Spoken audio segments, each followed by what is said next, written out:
faithfulness. Morning by morning, new mercies I see. All I have needed, thy hand has provided. Great is thy faithfulness, Lord, unto me. Summer and winter, springtime and harvest.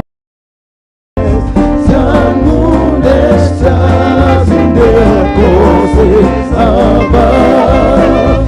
Join with all nature in reminding for witness to thy great faithfulness. Oh, great is thy faithfulness. Great is thy faithfulness. Morning by morning, new mercies I see. All I have needed, thy hand has provided. Great is thy faithfulness, Lord, unto me. Pardon for sin and twisted endurance. Thy own dear presence to cheer and to guide. Strength for today and bright hope for tomorrow.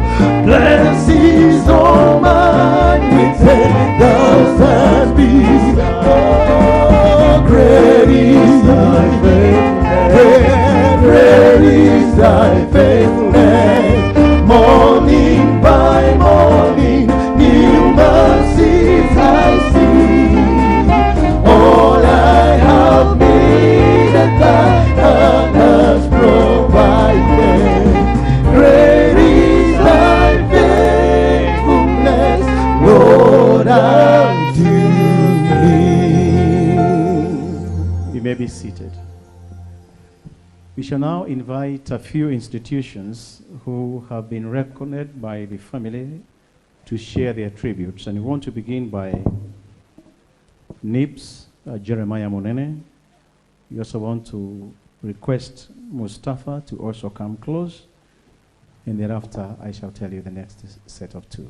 Thank you.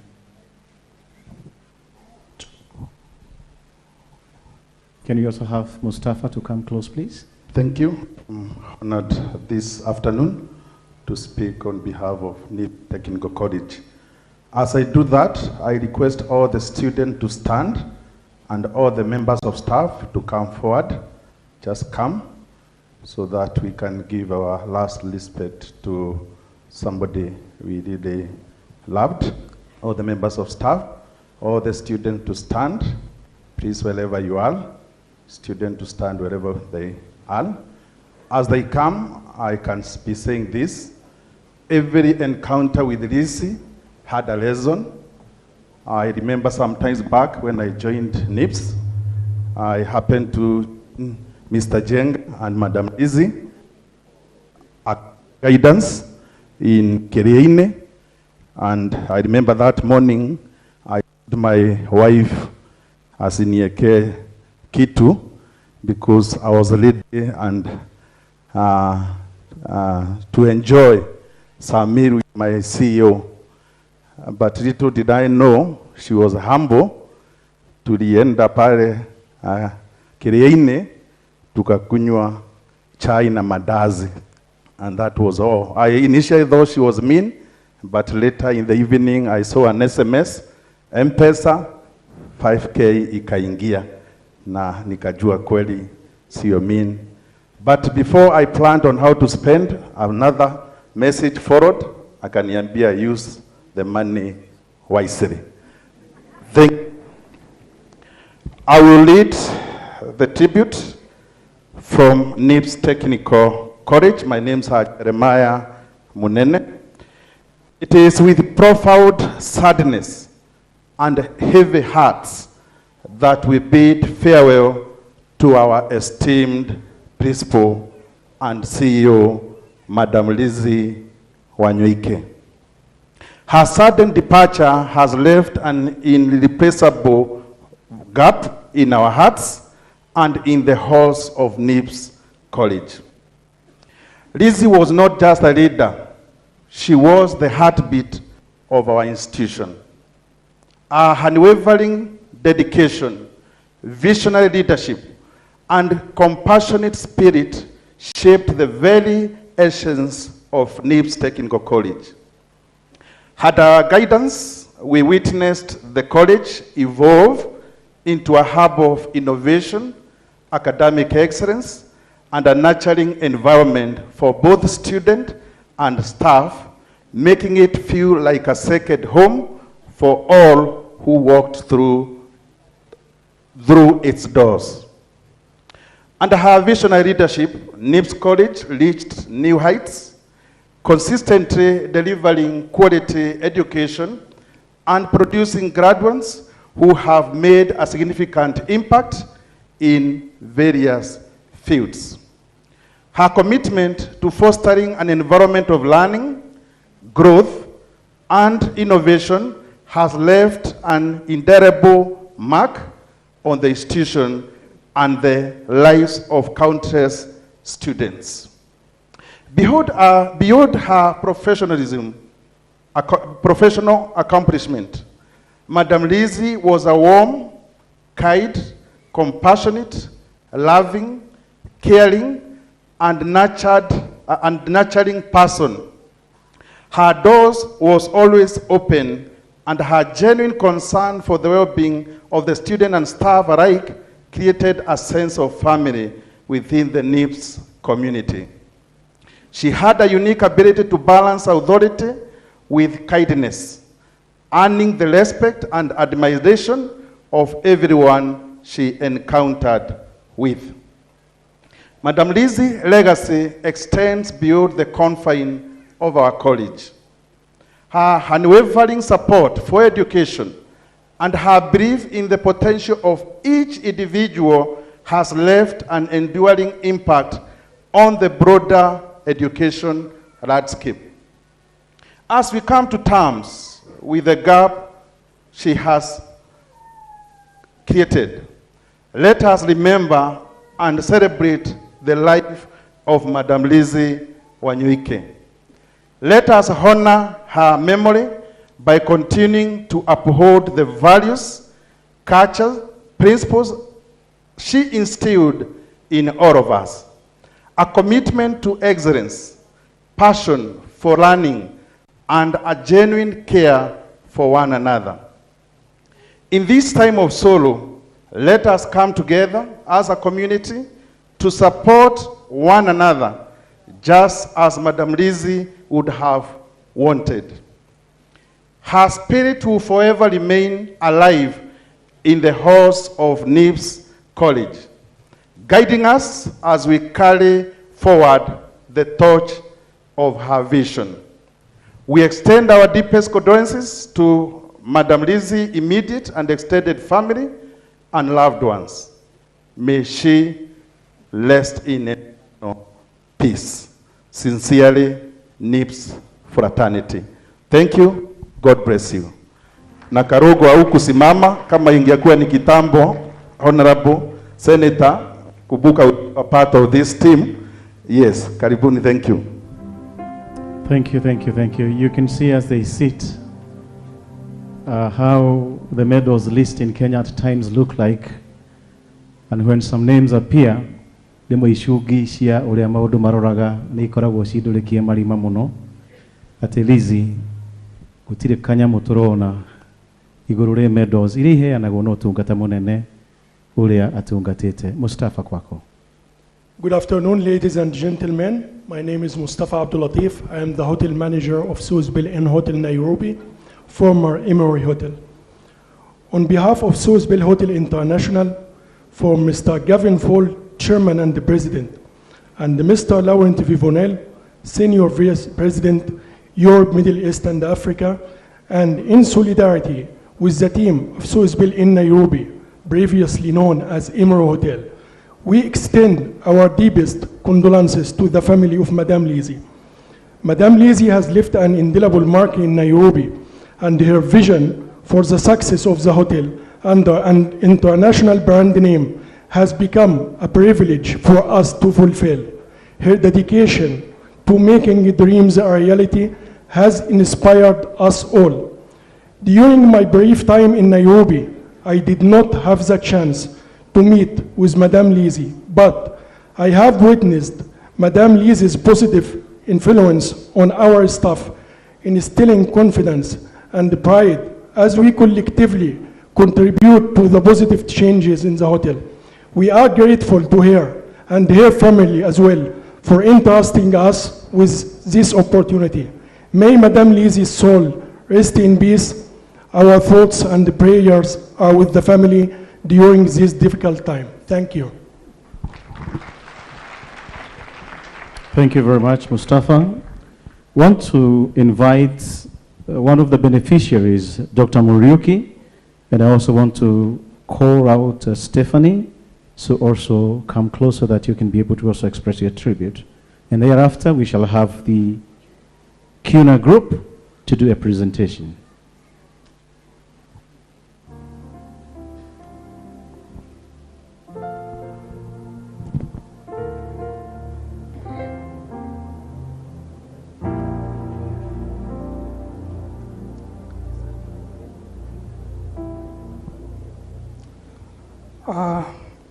The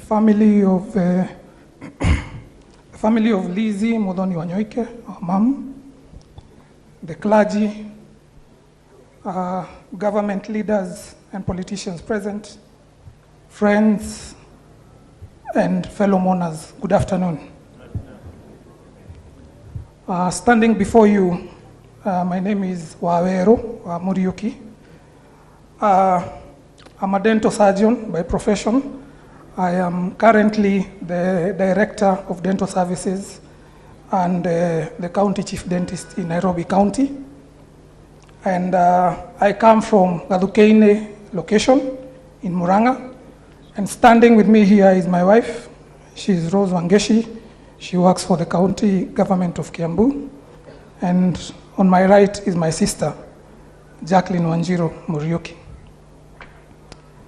I've been given an honor by the family to speak on behalf of the beneficiary. To speak on behalf of the beneficiaries of Mom's kindness. And really, this is it's a Herculean task because, as we've heard from the tribute, she touched many, many people in different ways. In fact, I'm reminded of the good book, the Bible. I think it is Acts chapter 9. There was a woman called Dorcas. And I think when Apostle Peter was reaching that town of Joppa, he met women, mostly widows and saints. And they met Peter and told her, come without delaying, because there is a woman called Dorcas or Tabitha who has passed on. And she's the one who took care of us. Gathered here are many people who've benefited from Liz, and it's an honor really to be among them, and I'm going to give you my story. You know, Lizzie was many things to me. She was my mother. She was my destiny connector. She was my mentor. She was my friend. She was my inspiration.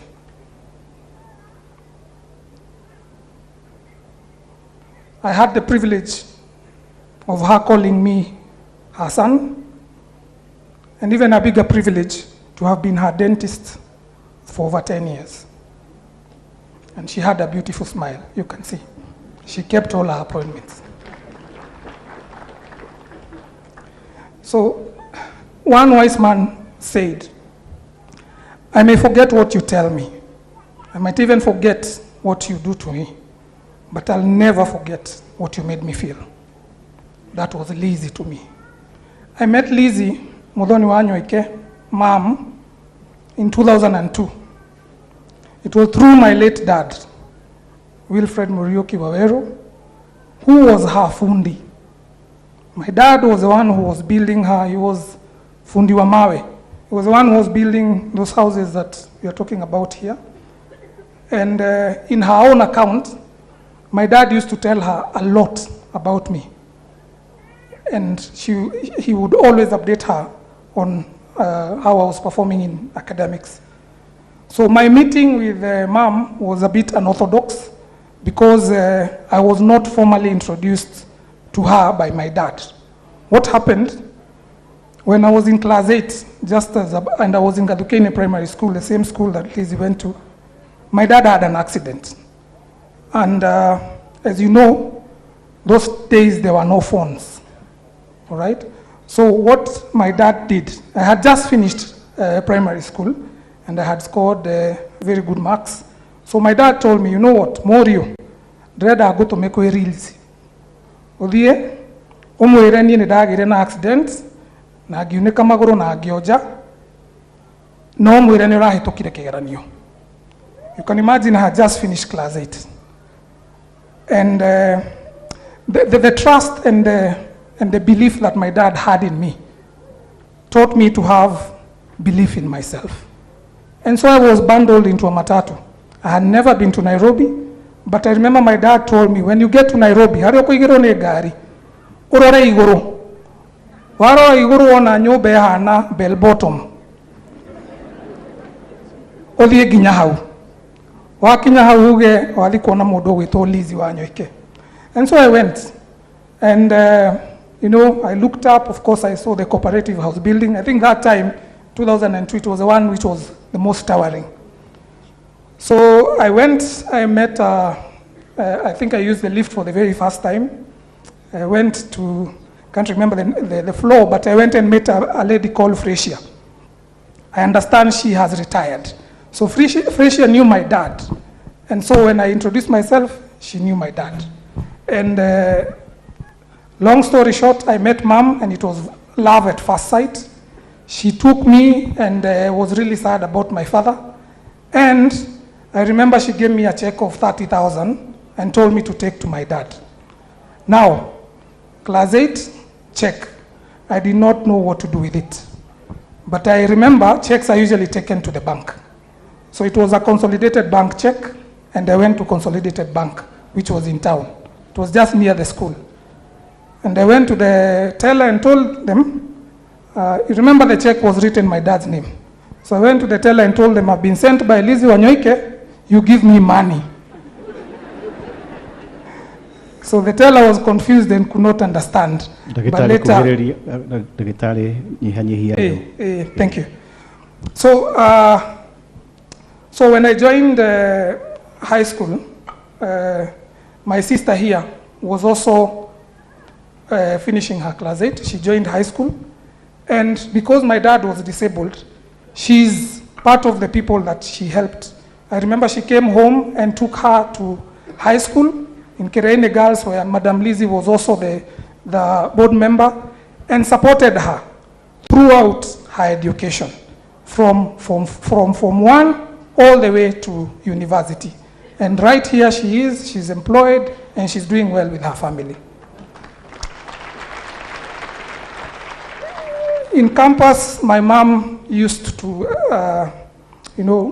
set up breakfast meetings. Every month, we would meet at Java. That was the first time that I went to Java.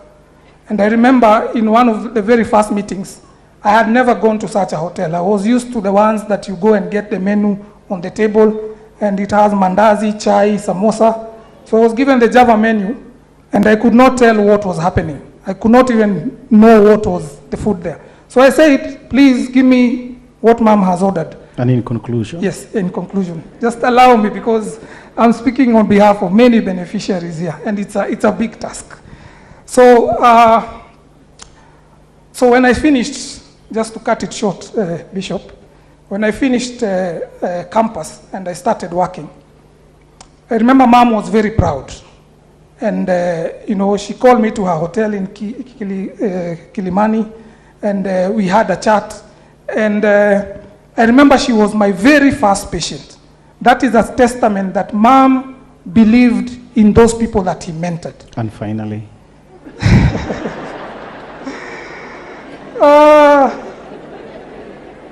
Finally. So I'll say this. I'm glad that I met Mom. I am happy she saw me and I transition to the people that we are today. To sum it all, I am happy she saw the fruits of her labor. I am happy that I told her how much I loved her and how much I treasured her. I am happy that even if she's gone, I'm standing here on behalf of my family. Here is a living testimony of the impact that Lizzie's golden heart, full of kindness and generosity, did. So today Lizzie is not here with us, but her legacy and spirit continues to live in us who benefited from her kindness. amen. And the best gift we can give her is to make sure that the candle she lit in each one of us, because we are many, continues burning. And the light, and we make sure that we light others. Let's not break the chain of kindness and selflessness that our mom taught us. Let the Lizzie Wanyoike Foundation continue to thrive.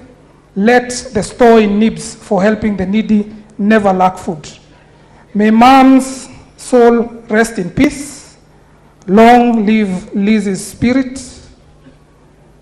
And if you allow, Bishop.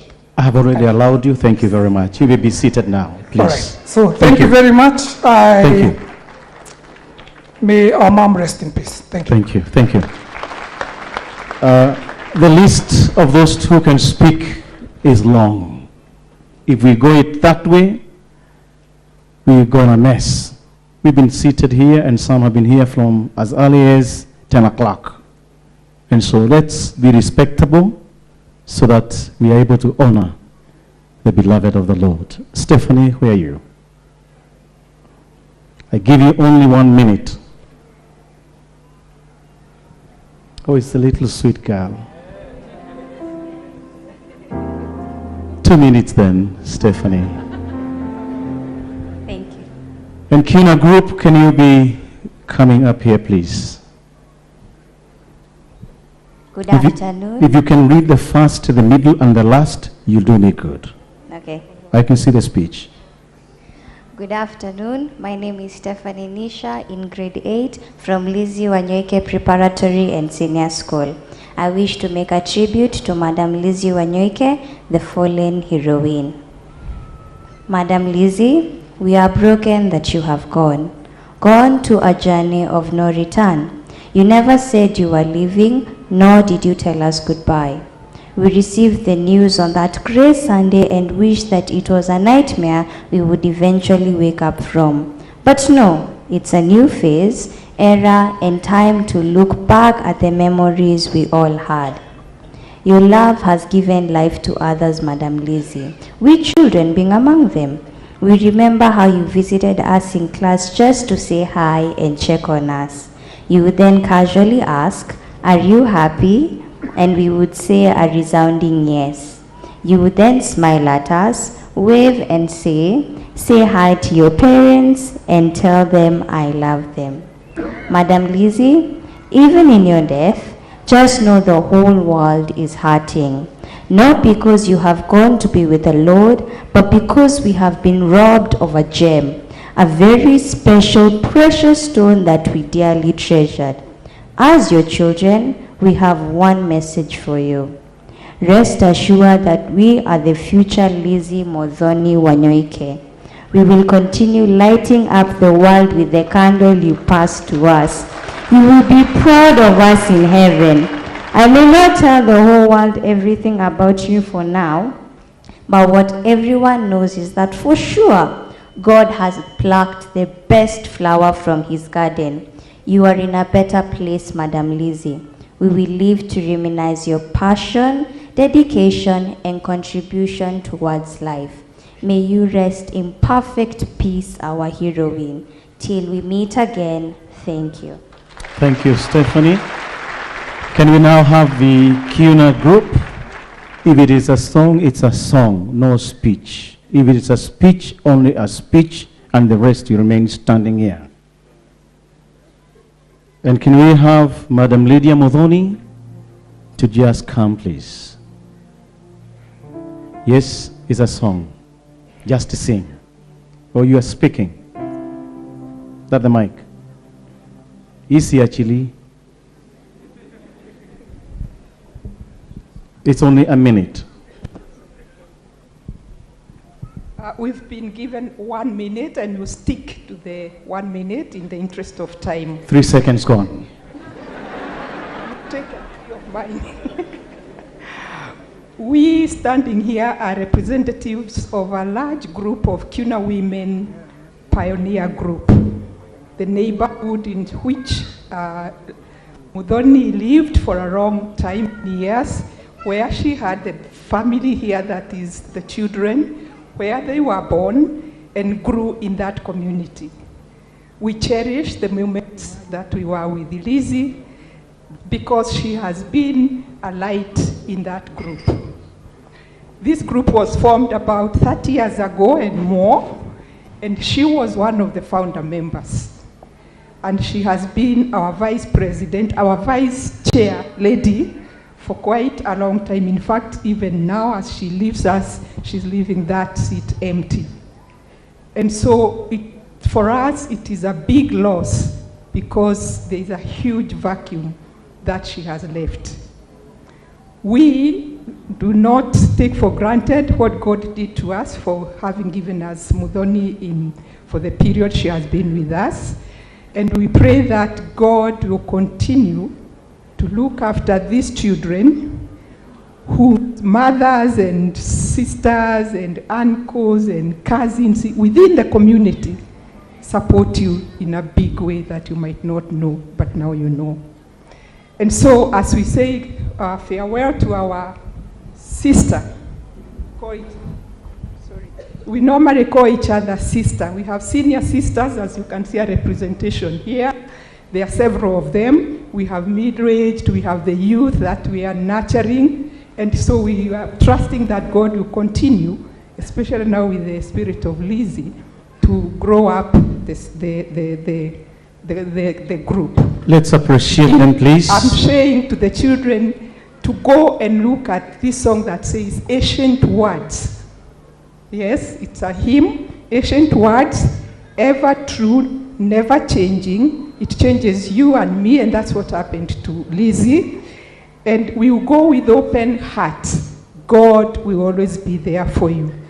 Our sister, Mwedoneire Liz Muthoni, twaguturongoreria umame kuria kuraga hindi ciothe. Thank you very much. Thank you. Thank you. Can you have Madam Lady Muthoni? I give you a minute, please. Just shorten your speech. The list is long. Okay. Shalom, brothers and sisters. My name is Radia Muthoni. I represent the Kenya National Association of Private Colleges. And this tribute was written by our chair, who is not with us today. She left yesterday. And I'm in charge of the private colleges. I will not read all of it, but I can say that Liz was part of us. Liz is the one who helped KENAPCO start the entire organization. We are several here in private colleges. I represent Outspan Medical College from Nyeri, and KENAPCO is all over the entire country. She has mentored us. She used to give her resources, and she was never shy away, considering it was competition, to mentor other institutions so that they can reach out to the community. We have so much that we can say about Liz as private colleges. She has left a gap. She has mentored many, and we are willing to go on with the candle lit on. Thank you so much. I have a tribute for the family and the NIPS community. I'll give it to them physically. They go and read, find it, and remember her forever in their lives. Thank you. Let's appreciate Lydia. Thank you, thank you, thank you. Bravo, bravo. We want to take this opportunity to appreciate the ministers of the Word and Sacrament who are here. We want to request all the pastors, water, apostles, overseers, bishops, archbishops, except those who are here of the Anglican Church. Please do stand. Tafadhali simameni maaskofu, makasisi, apostles, bishops, overseers. The family has seen you, and thank you very much for coming. Lucy on our behalf as they stand. A minute, please.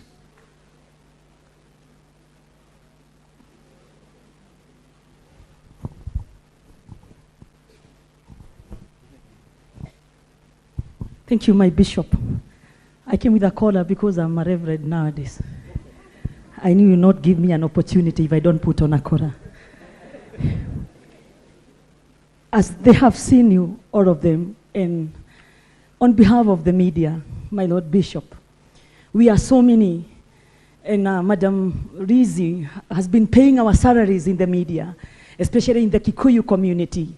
The people from the media just to stand and wave like this. I know you are all here. Kameme FM, led by this guru, 24 years in the radio. Thank you so much. Inoro, Shoro FM, Kigosho, Moroto, Igajo, radio zote. We are actually live on several radios. I have just seen Kameme live, and I've also seen one of my colleagues and a great preacher who is doing so well nowadays, Reverend Ben Kiegei. You are actually to mention them. Come stand next to me, because tunawataja tu. We only sing this, kuja, Reverend Ben. Ladies and gentlemen, the preachers who have come from far and wide, my Lord Bishops, and my leaders led by my governor. We have Bishop Godfrey Derito from Rogai. He's been in charge of Rogai NIBS campus. And with so many, we are so many because we are friends of Madam Lizzie. My Lord Bishop, I just saw a photo that NIBS ya Bagereria. That tumitheti gua ya national ya Kenya. Pastor Ben Dare Musiare Hideo. Nigetha thie gahoithie so that we can walk the journey. Na niturutete wira o ria tungihota. Family, tough times never last, but tough people do. Hakurigereria ri. Bwana asifiwe. Niinulie mkono. Praise God. Our spiritual fathers who are here, political wing, and everyone who has come to mourn a great woman who will never be forgotten, Madam Liz Wanyoike. I know, Jenga, you know the journey that we have walked together with Liz, a personal journey, and also in Kameme FM. And my only prayer is that Liz will rest in peace. Thank you so much. Thank you very much, bishops, pastors, apostles, asante sana. The clergy who are here, wachungaji tafadhali tusimame. We have canons representing various bodies and organizations in the Anglican Church. Tuwapigie makofi hawa tafadhali. You may be seated. Thank you very much. We also have clergy from the Anglican Church on the other end. Thank you very much. Tuwapigie makofi. Asante, they are from across many dioceses. We have bishops who are here with us. I request they all arise, please. All the bishops here. On the extreme left is Assistant Bishop of the Anglican Diocese of Thika, Bishop James Kamura. Next to him, I'll tell him more about him. We have our preacher, I'll tell him more about him. Next to him is Julius, the Bishop of the Diocese of Murang'a South, lifts your hand. Next to him is the Bishop of Mount Kenya Central, Dr. Ali Timothy, raise your hand. And then close to me is Bishop Charles, the Bishop of the Anglican Diocese of Mount Kenya South, and on our behalf, our elder, Bishop Dr. Gidega. Thank you so much, Bishop, for giving me this opportunity just to say something little on behalf of the other bishops. First, I want to greet everybody who has attended this service. I greet you in the name of our Lord and Savior, Jesus Christ. Bwana Yesu asifiwe.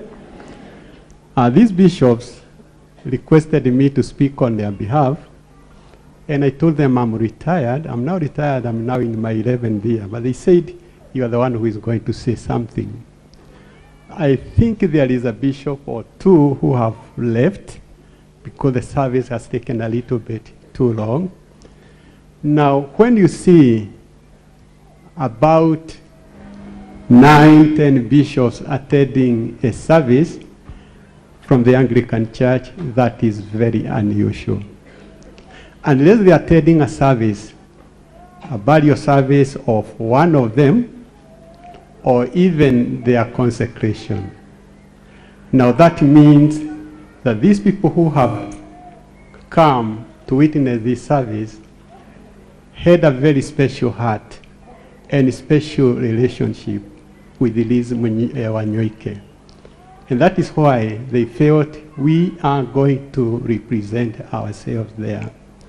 Now, each of them can say a story, but for the benefit of time, they said, let's just have one of us speak on our behalf. I have known the Wanyoike's family for quite some time. I saw Liz and the late MP Wanyoike when they came to ask me to ceremonize the wedding of their children at All Saints Cathedral. That is some years back. After that, I have interacted with both Liz and even her late husband. And I remember her late husband one time, we were taking a cup of tea, 3 of us. The other one was a clergy. And he said, I think I need to make a decision to accept the Lord Jesus Christ as my Lord and Savior in the future. I told him, you cannot tell us you are going to do that in the future because the Lord can come at any time. The time is now. So before he went to be with the Lord, he personally accepted the Lord Jesus as his Lord and Savior. And today, as we celebrate the passing on of his late wife, we believe today they are together in heaven. Now, Liz is a passionate Anglican, and that's why you see all these people here. And each of them says that she has paid them a courtesy visit or even done a service in their dioceses. That is why they are here. In 2000, and just before I retired, 2010, that is when the big empire, NIBS building was completed, and they requested Honorable Peter Kenneth to go and open, and they asked me to go and dedicate the building. So if you look at that photograph, we are together cutting the ribbon. So that's a relationship because she believed in her own church, the Anglican Church. But she went beyond boundaries. That's why we see Lusengo Jiri here and company coming to say what she means to them. Now, we have many things we have heard about her, and because of the benefit of time, we cannot say much because I know you are tired. But I want to throw a challenge to the staff of NIBS who have been left. I remember when we were opening NIBS, I was asking Liz, why don't you make this institution a university? Because it looks better than many other universities. And she said, I cannot make it an university because there are so many dropout, talented people who have failed to go to the university, but they have talents. I want to tap that middle level talents, and I'm not ready. And he says the Minister of Education called me yesterday to ask me whether we can make it a university, and I insisted, no. And that is why this school has grown and met those things which other institutions have failed to meet. Our challenge the institutions staff. And I encourage you, Alan, I could see you going into tears, and others. Oxford and Cambridge universities in the United Kingdom, Harvard University in the United States, was started by certain individuals hundreds of years ago. And they still exist because of the good management that those who came after those people who started continued with the legacy of the people who restarted. And I liked the poem by the young girl.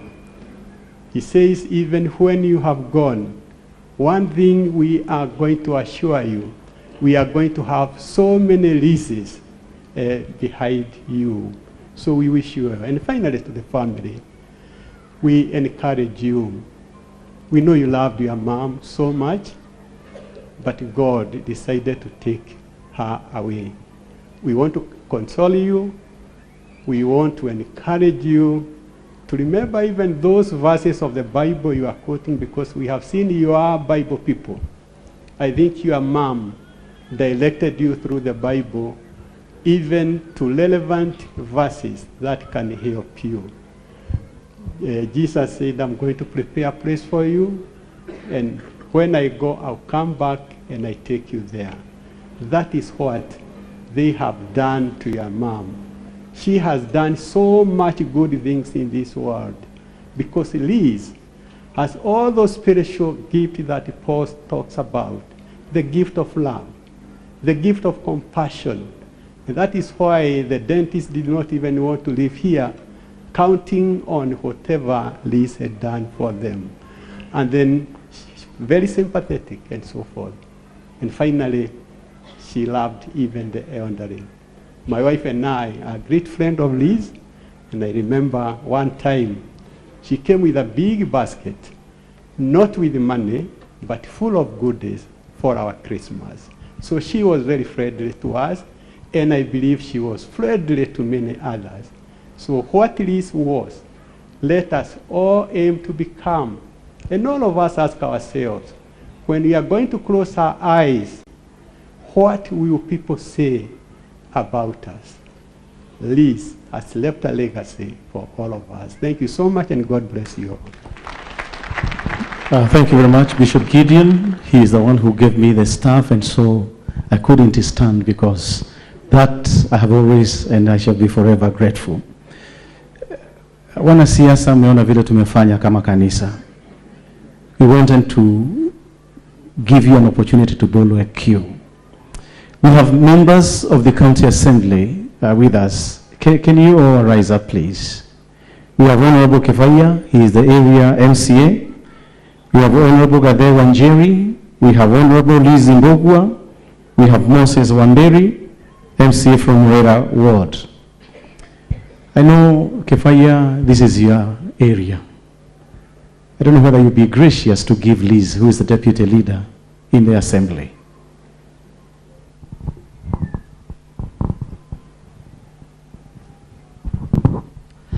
Your Lord Bishops, the House of Clergy, the family of the late Lizzie Wanyoike, I want to extend my heartfelt condolences to the family, and to tell you that it shall be well. Because of time, they are members of County Assembly who are with us today, because this is Pentecost reached far and wide, and I would like the Bishop, your Lord Bishop, with your forbearance, to call them here and just to say hi, one word to say hi, so that they can... Tafadhali, kama wangenyosha mkono pale walipo, on their behalf you have spoken, and Liz, the deputy leader, can just say one word, please. Then I'll invite Liz to come and say something before I conclude. Sini mlikuwa kuangapi? Wanne? Yeah, thank you. This is from Wera? Yeah, from Wera Ward. Thank you. You may be seated. Thank you. Gade, where are you? Gade Wajeri, the famous musician. Okay, pole sana, sikuwa nimemuona. Pole, sikuwa nimeandikiwa. Lizzie, 30 seconds. Thank you very much, my bishop. All protocol observed. Jetagwo Liz Muthoni wa Bogwa, and I want to bring my condolences to the family, and I just want to tell the family, Gai witu ni mwihokeko. I used your mom's names when I was doing campaigns. We went with Jenga and mom. She really supported me. And what I want to tell you, Gai witu ni akumweka wega. God bless you. Thank you. May the Lord be with you. Thank you. Thank you, Lizzie. Bishop, I may say one word, because... Please do. Yes. I want to thank everyone who has come here for this funeral. And I want to tell the political class that is here, led by our governor, the area MP, and I see all your predecessors are here. Even the senator is here. Even the senator is here, that we are united in the burial of this wonderful woman. I know the husband was a politician, and I see the husband died early, and so he never was able to accomplish maybe what he wanted for the people of Gatanga. But through your mother, she has extended the work that was being done by your father. And to us politicians, this is a lesson to us that you don't have to be elected to do good to people. So I urge, Amen. I urge the political class to cool the political temperatures, to stand behind the president, the deputy president, and his agenda, so that they can achieve for this country. And when the president achieves, we all have achieved. Thank you and God bless you. Thank you. We thank God. We have members of parliament, current and former. Can we begin from former members of parliament, tafadhali? Mheshimiwa Ngugi, Mheshimiwa Murathe was there, Mheshimiwa Ndirango Waihenya. Tuwapigie makofi hao. Thank you very much. Mheshimiwa Peter Kenneth, on the behalf of those who have left parliament, but who also seek other positions, ndugu, sema moja.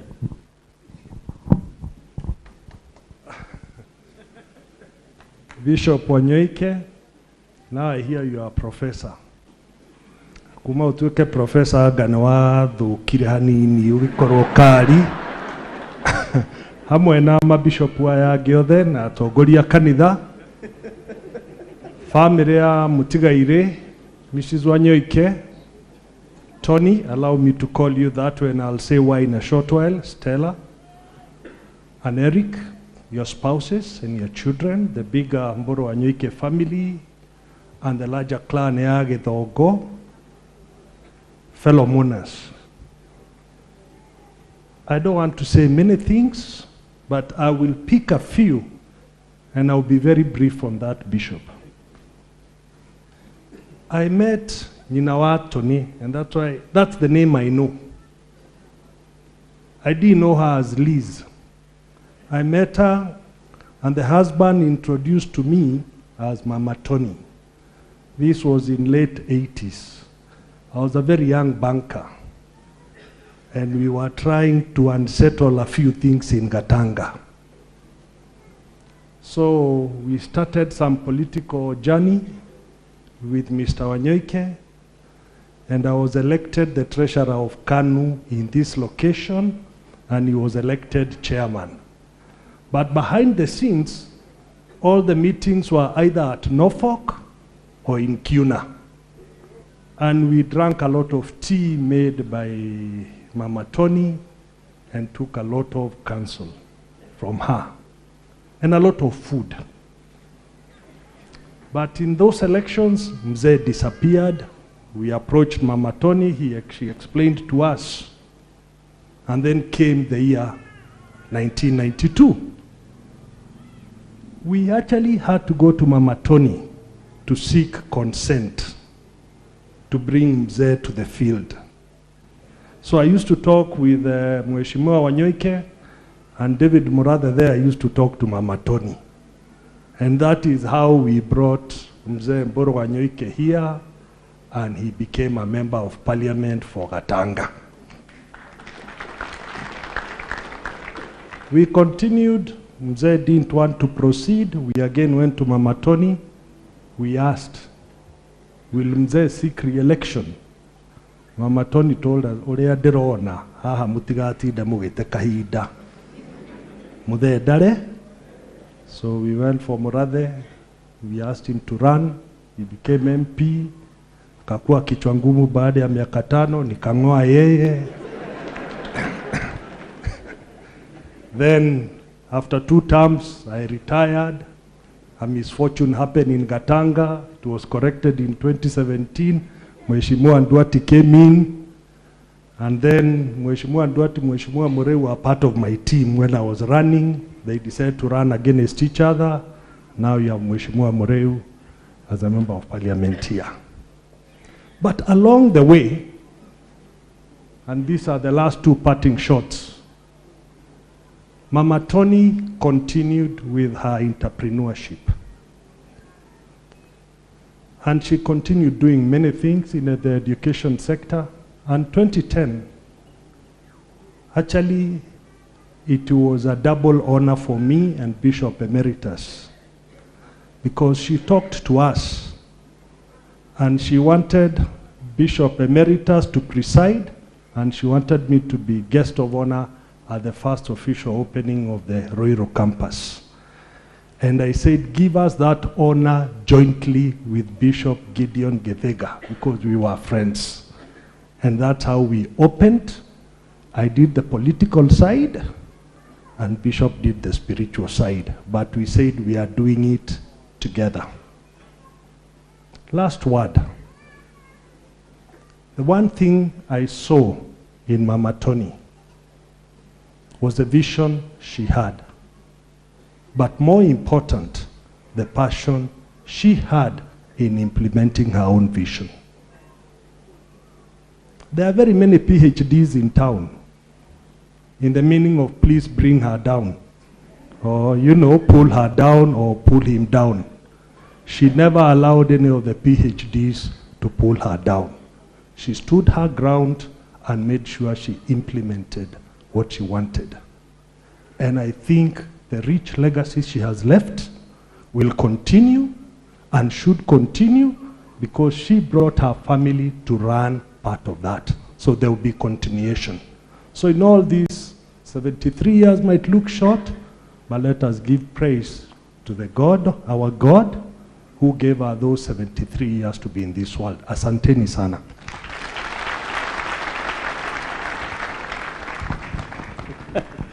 Thank you, Mheshimiwa Kenneth. Tiguthuka ni kugaria kugitira mathaa. Thank you very much. We have members of parliament who are here, both from Murang'a County and outside Murang'a County. We also have Nyeri, Mheshimiwa Kagushia is also with us. We have the Senator of Kiambu and the Senator of Murang'a. We have the woman rep of Kiambu and Murang'a, no, Kiambu, yes, Honorable Amuratha. And we have the area member of parliament, my friend Wakiri Moreu. Ukatuhehanirire. It is well, it is well.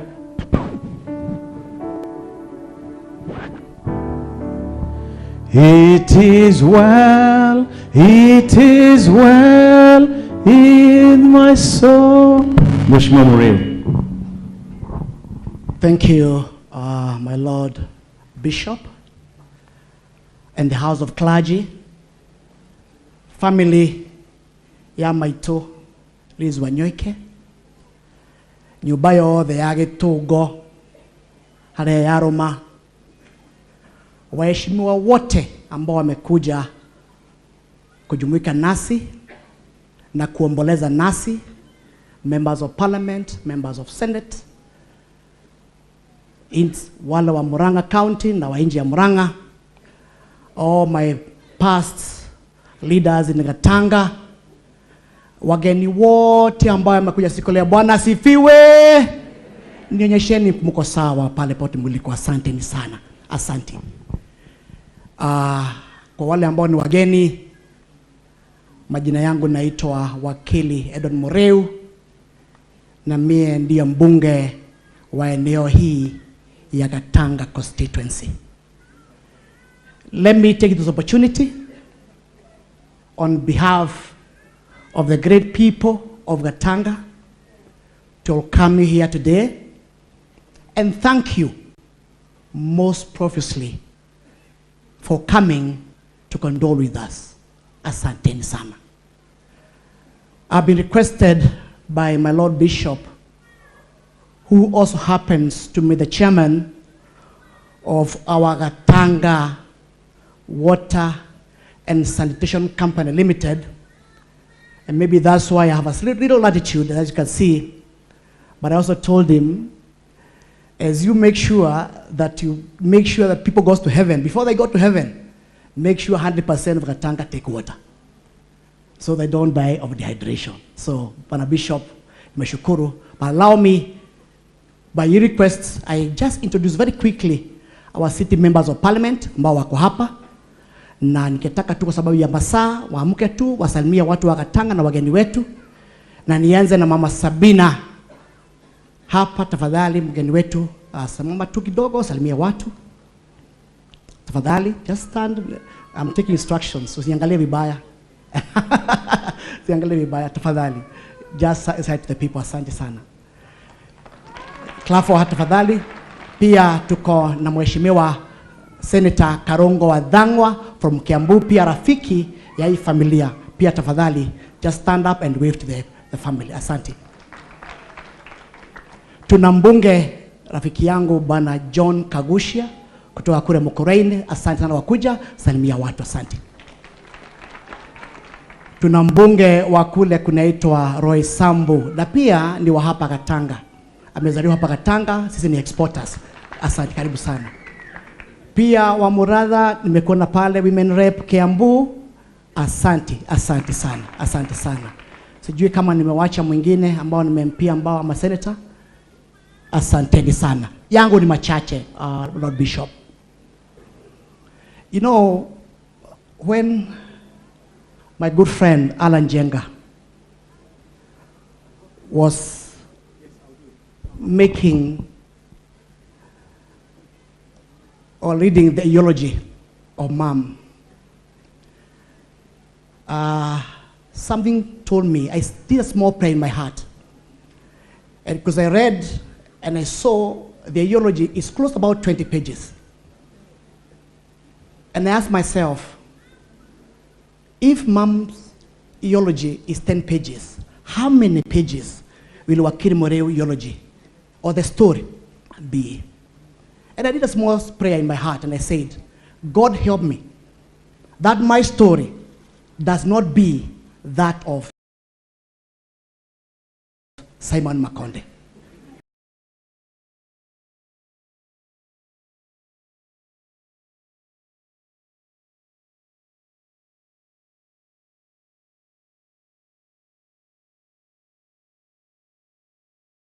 I don't know whether I can get 20, but help me God. That continues. Asanteni sana, Mungu wabariki, and thank you very much for coming to Ondo with us. Asanteni. Thank you, Mheshimiwa Wakiri. Ndirona patirida wa Jubilee akirora juu nyoto, Senator. Madam Sabina, duke gaithani urugamite haha ndagika imwe tu please, and then we shall have the senator come and speak so that we can invite now the governor. Thank you, my Lordship Bishop. God is good, and all the time. Mine is to bring my condolences to the family of Liz Wanyoike. Liz was a mother to me and a friend, and we're in the same fellowship together, concerned brethren. All I would ask you, remain united, and may God light your path as you continue burning the candle that Liz started. May God bless you so much. I know, Bishop, you might give the concerned brethren the chance to do a song. If not now or later, the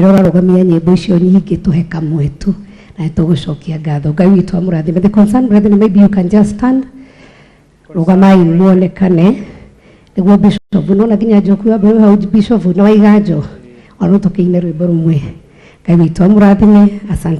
Thank you. Asante sana, Madam Sabina, wa Senator. Mheshimiwa Senator wa Kiambu Karongo Wadhangwa was a former staff of NIPS, and we really appreciate Karongo Wadhangwa. Thank you, Honorable Kagushia, for giving somebody to be mentored and to learn through NIPS. We appreciate that. My Senator, a minute. Thank you very much, my Lord Bishop, and indeed the entire House of Clergy. Let me adopt the protocols so far established. The family of the late Liz, I'm also here to pass my deepest condolences to you. We know that you have lost a gem. Liz was born in Gadukeine, which is in Kiharu constituency. and that is in Murang'a County. She got married here in Gatanga, which is also in Murang'a County. As the people of Murang'a, we have lost a great daughter of this county. I had not met Liz in person because I may not want to lie, but of course everybody knew Liz in one way or the other. The legacy that she has left is unspeakable. Those that she has touched through her deeds, through her actions, mentorship, and everything are things that we will never forget as Murang'a County. And so we do not want to say much, but I may want to ask the children that the vision that your mom had, please, please, please see to it that it continues prospering. Do that which she would have wanted you to do in her absence, because you are there. And my Lord Bishops, that's why I always tell people, please get children. Those who can get babies, because we know that Lizzie's dreams will live and continue through the babies that she brought to this world when she was young and energetic. And Karungo Wadangwa, you are still young, get a few more babies. Thank you very much. I think I want to stop there. Bishop, sorry, only one thing, if you allow me, that let leaders not muzzle one another. If anybody has an idea, it is an idea. If somebody has a suggestion, they should not be muzzled by anybody. Let people express themselves, and that is democracy. Pokeeni salamu za kijana wetu mzuri, mkakamavu, mfanyakazi, Dende Nyoro, aliniambia niwasalimie. Asanteni sana. And Mheshimiwa Senator Newton ungesema, na kama wanataka kuoana wanakuja kwa kanisa kwanza. You may be seated. Thank you. We want to recognize the Deputy Governor of Kiambu. She's a lay reader and with us. Madam, Your Excellency, just come and pass your condolences. We also want to recognize the Deputy Governor of Murang'a County who is here with us, and the Governor of Murang'a County, he is here in person. Thank you very much, Bishop. My Lord Bishops, family of the late Lizzie Wanyoike, political leaders, and all of us, good afternoon. So this is Rosemary Kirika, Deputy Governor, Kiambu County. We are gathered here in great numbers because indeed we have lost a great leader of this nation. I just want to say one word to the family because Lizzie had invested heavily in our county of Kiambu, and we as a county were beneficiaries of her philanthropic initiatives. I want to say two things to the family. That as you embark on this new journey without your mom, without your grandmom, may the presence of God go with you. Secondly, may we become heirs of her great knowledge, entrepreneurship knowledge, leadership knowledge, parental knowledge, and even the ability to develop other people's talents. So as you embark on this new journey, just know we are together with you and receive condolences from the great people of Kiambu, led by His Excellency the Governor, Dr. Kimani Wamatangi. Thank you. Before I invite, thank you, Madam Rosemary. Before I invite the Deputy Governor of Murang'a County to bring his condolences and then conclude the section with the Governor of Murang'a County, I want to appreciate all the media houses present. Can you stand, please? All the media houses present, please do stand. Kameme and Shoro, Inoro, as were mentioned by Lucy, Wagojiri, Lucy, Wagojiri Gokena FM, everybody who is here. Let's appreciate the media house. Thank you very much for how you partnered with Lizzie, enabled her to air those wonderful announcements that she made, and some in our minds we will forever remember those words as she spoke and as you gave her platform. We have friends from the Cooperative Bank. Please do stand. In one way or another, you have associated and rubbed shoulders with Lizzie Wanyoike, who is Cooperative Bank, Equity Bank. Mko hapo? Let's appreciate them, please. Thank you, thank you, thank you very much. We have also the artisans. Artisans present. Artists. No, not artisan, the artists. Negedogo. Artists present. Artists, please. Hao wana jukumu katika maisha yetu kwa ajili ya maisha. Thank you. Let's appreciate them, please. Thank you, thank you, thank you very much. We appreciate every one of you. You are artists, not artisans.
When I was born to date, having a relationship with Lizzie and her family. I want to speak about mentorship and what mentorship can do for our nation. Lizzie knew that with her wealth, with her knowledge, that she can only invest to the one true thing that is going to stand the true test of time. Knowledge and mentorship of young people. I'm here, standing here as the youngest deputy governor in this republic, as a testament of what mentorship can do. And this is the legacy that Lizzie has shown to us.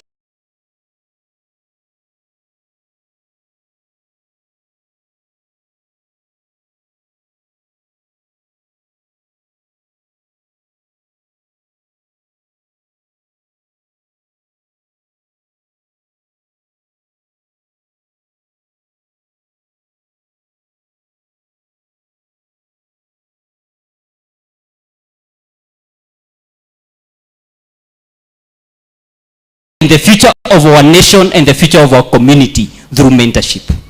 Our one lesson here today can only be mentor one person behind you, and the chain of change in this country is going to be seen through that mentorship and through holding hands so that we can move our nation together.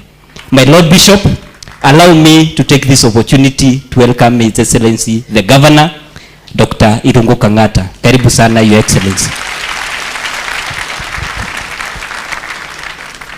The Lord Bishop, another bishop in the House of Clergy, the family of Lizzie, the various leaders, Deputy Governor, Senator Joe Nyuto, members of Parliament, Gaine Mwega. I start to give apology of the women rep, Betty. She was supposed to come, but she is in another meeting, and therefore, please accept her apology. Secondly, on behalf of Murang'a County government and the Murang'a people, we are very saddened by the death of Lizzie. Because in Lizzie, we see the meaning of the people of Murang'a. Murang'a people are hardworking, in particular, the women of Murang'a. You'd imagine a woman who goes to Nairobi. She conquers Nairobi. She creates wealth in Nairobi. She employs people in Nairobi. That is the real Murang'a woman.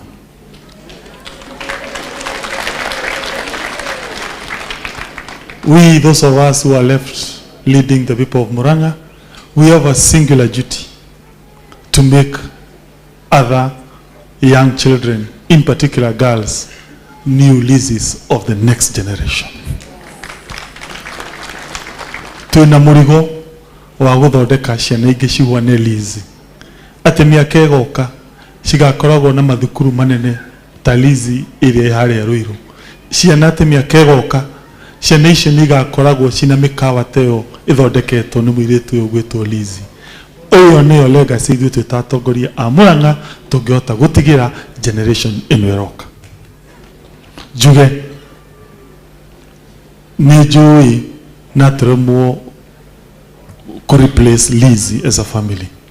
But I can assure you, as Murang'a government, Liz will forever remain in our psyche as people of Murang'a.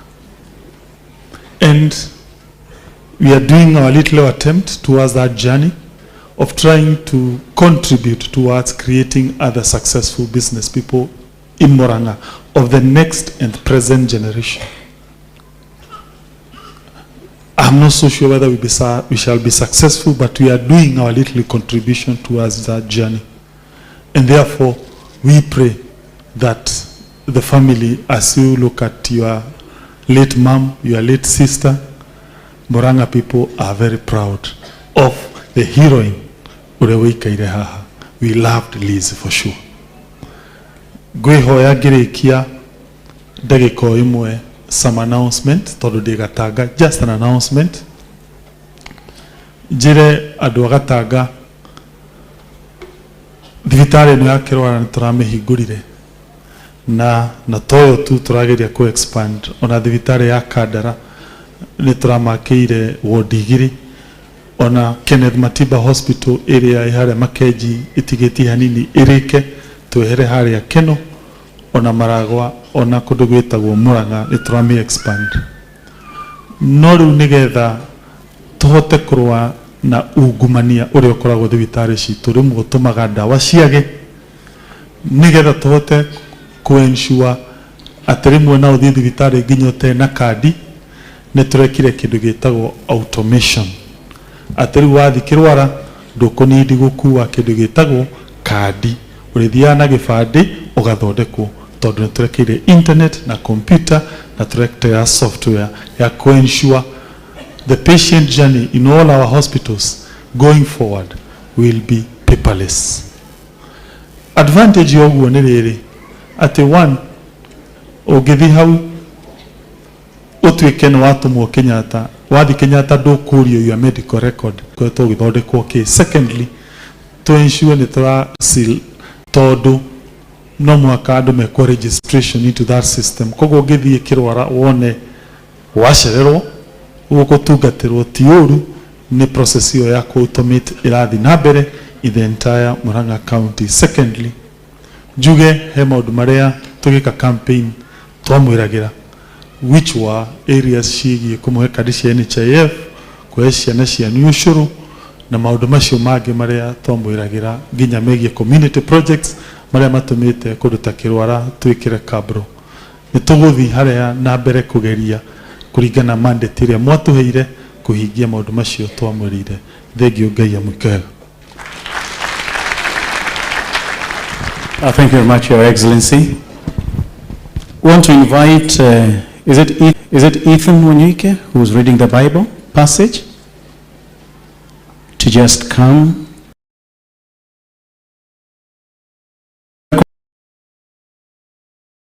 I know she read her tribute in the memorial service. Where are you? The Deputy Vice Chancellor. Asante sana Prof. Asante sana Daktari. Asante kwa kuja kuwa pamoja nasi. Can I also appreciate the Ken Garoya from MediaMax? Alikuwa amesimama au hajasimama? Oh, sorry. We appreciate you, Ken. Thank you very much. Ethan, you can read. Come here and read. And praise team, prepare as we welcome the preacher.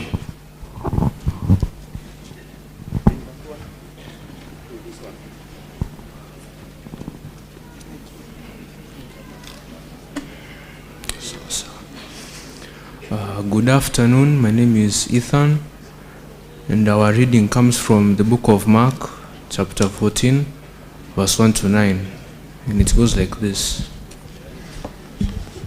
It was now 2 days.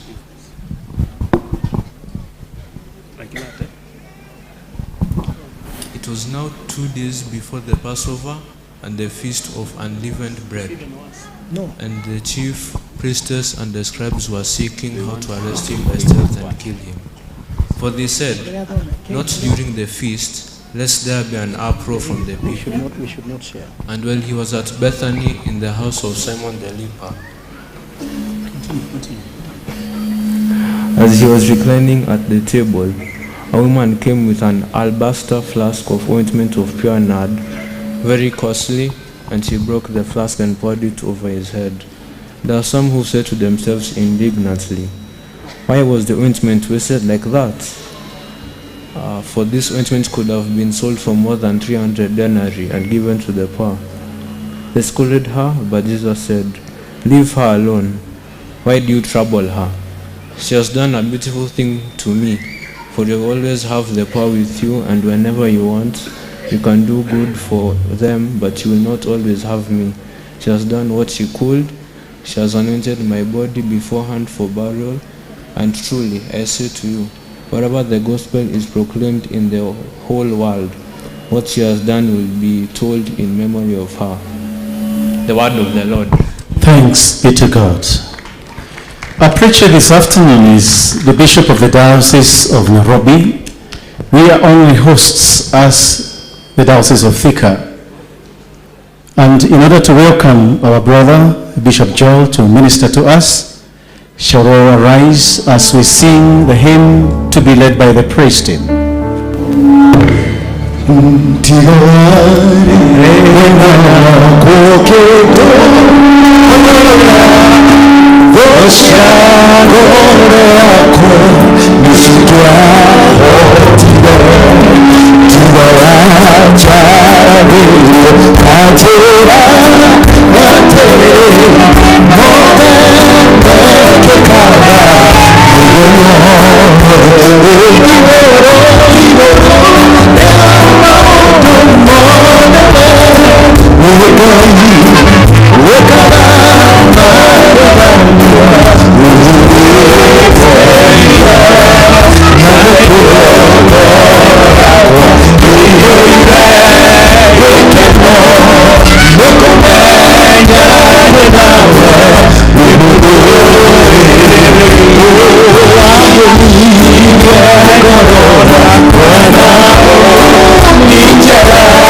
Let's pray. Ngai we mwene hinya wothe ni twenyihia maguru-ini maku miarahuko ino ni tugukwira ni wega ni undu wa kiungano giki tugikungwira muturire wa mwendo uyu witu witite njamba ino irutite wira bururi-ini uyu na makiria ya bururi uyu riu tugiciria uhoro wa kiugo giaku twahoya ukihingure kuri ngoro citu na ngoro citu cihingure kuri kiugo giaku ututare uturute utuonererie na utuhe utheri waku ni tondu waku Jesu mwathani witu twahoya. Amen. Amen. Ikarai thi. You may be seated. Ndiria gavana akwaragia haha aririe na atukania Githungu na Gikuyu. Wakati gavana alipokuwa akinena alizungumzia kwa Kikuyu na Kiingereza. Habari ya Githungu aririe haha aririe na Gikuyu. Pia wa familia waliongea kwa Kiswahili na Kikuyu. Watu ikado ingia guku maragia Gikuyu. Ikawa ya kwamba watu wa hapa wanaongea Gikuyu. Na tondu kule Nairobi menyerete kuhujia na Githungu na Githweli. And because he is in Nairobi, he normally uses English and Kiswahili. Ndaigua roho akindongoria. He felt compelled to speak in Kikuyu so that he can test his Kikuyu. He is Bishop Joel Waweru and I'm Julius Wanyoike. He loves the Lord Jesus Christ as his personal Savior. He was born in Kangema, but now ministers in Nairobi where he was ordained and consecrated. He serves in the Anglican Church. He is retiring later this year. He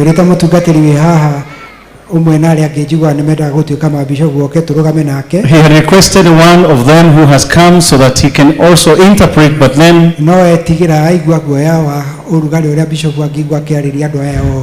he felt that he wanted to give the space to somebody else. And so here I am taking it as I interpret. Bishop Joel is married to Tabitha. There she is. On her left is my wife Esther, and on her right is Esther, the wife to Bishop Timothy. There was Mama Isaac who was also sitting together with them, who is the wife to Bishop Gideon. You have spoken a lot. And that is normally the way it is. And the preaching comes last.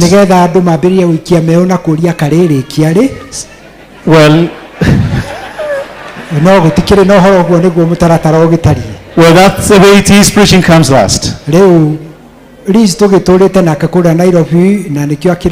She has lived together with Bishop Gideon and with Bishop Joel in Nairobi. He wouldn't want to repeat what that has been spoken. But as you are thinking who will lead in preaching, and then it became it is his chance. The words that spoke to him in the heart is the words that were read to us. The case of Maria the Magdalene, who anointed Jesus with oil. The case of anointing Jesus was phenomenal. Matthew, Luke have spoken about it. But John chapter 11 and verse 2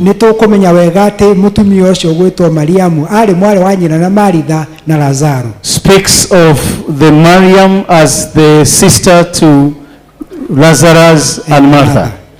Na Mariamu uyu gwitwo Magdalene ri Mary the Magdalene niendete muno guikara maguru-ini ma Jesu. wanted to sit at the feet of Jesus. Ungithoma thiini wa Luka murango wa 10 na muhari wa 39 As you read in the book of Luke, ni ukuona niendete muno guikara maguru-ini ma Jesu ona akamuhuraga na njuire yake. you'll see how Mariam desired to sit at the feet of Jesus and anointing and even using her own hair. Na riu na githungu Mariamu, she's a worshipper, ni mundu wendete guthathaia na kugoca. Mary Magdalene is recorded as a worshipper in her own right. Twaheo maundu macio mothe, twaheo Maris, twarikiriria na kuheo uhoro wake ni njenga wa uria arendete kanitha. The Lord had been spoken about Madam Liz, and Alan read to us the eulogy which is spoke powerfully about her life.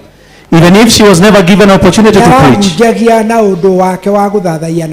she was preaching in her own right in the way she worshipped God. Mary Magdalene, as recorded in the Gospel of John chapter 11, when Lazarus died, and they sent that Jesus should come. We read Mariam saying that if you were there, our brother would not have died. But when Mary came to the point of Jesus, she knelt and bowed her head, because she desired to worship.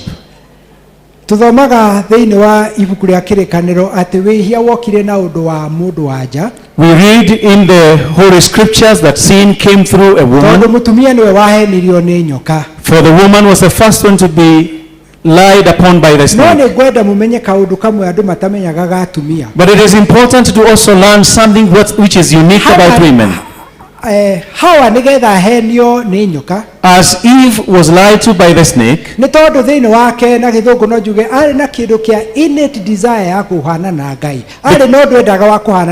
because in her there was that innate desire of being like God in her own right. And many other times you can actually ask whether it is men who desire to be like God or it is women. There, fill it up.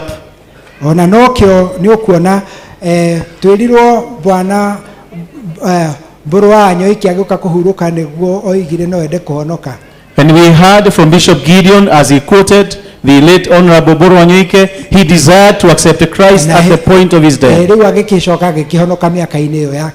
And also he lived as a man who was converted. Liz has continued to know Christ in her heart, and she has continued to embrace Christ in her own life. And that is why what you have spoken of her as she did it because she knew God.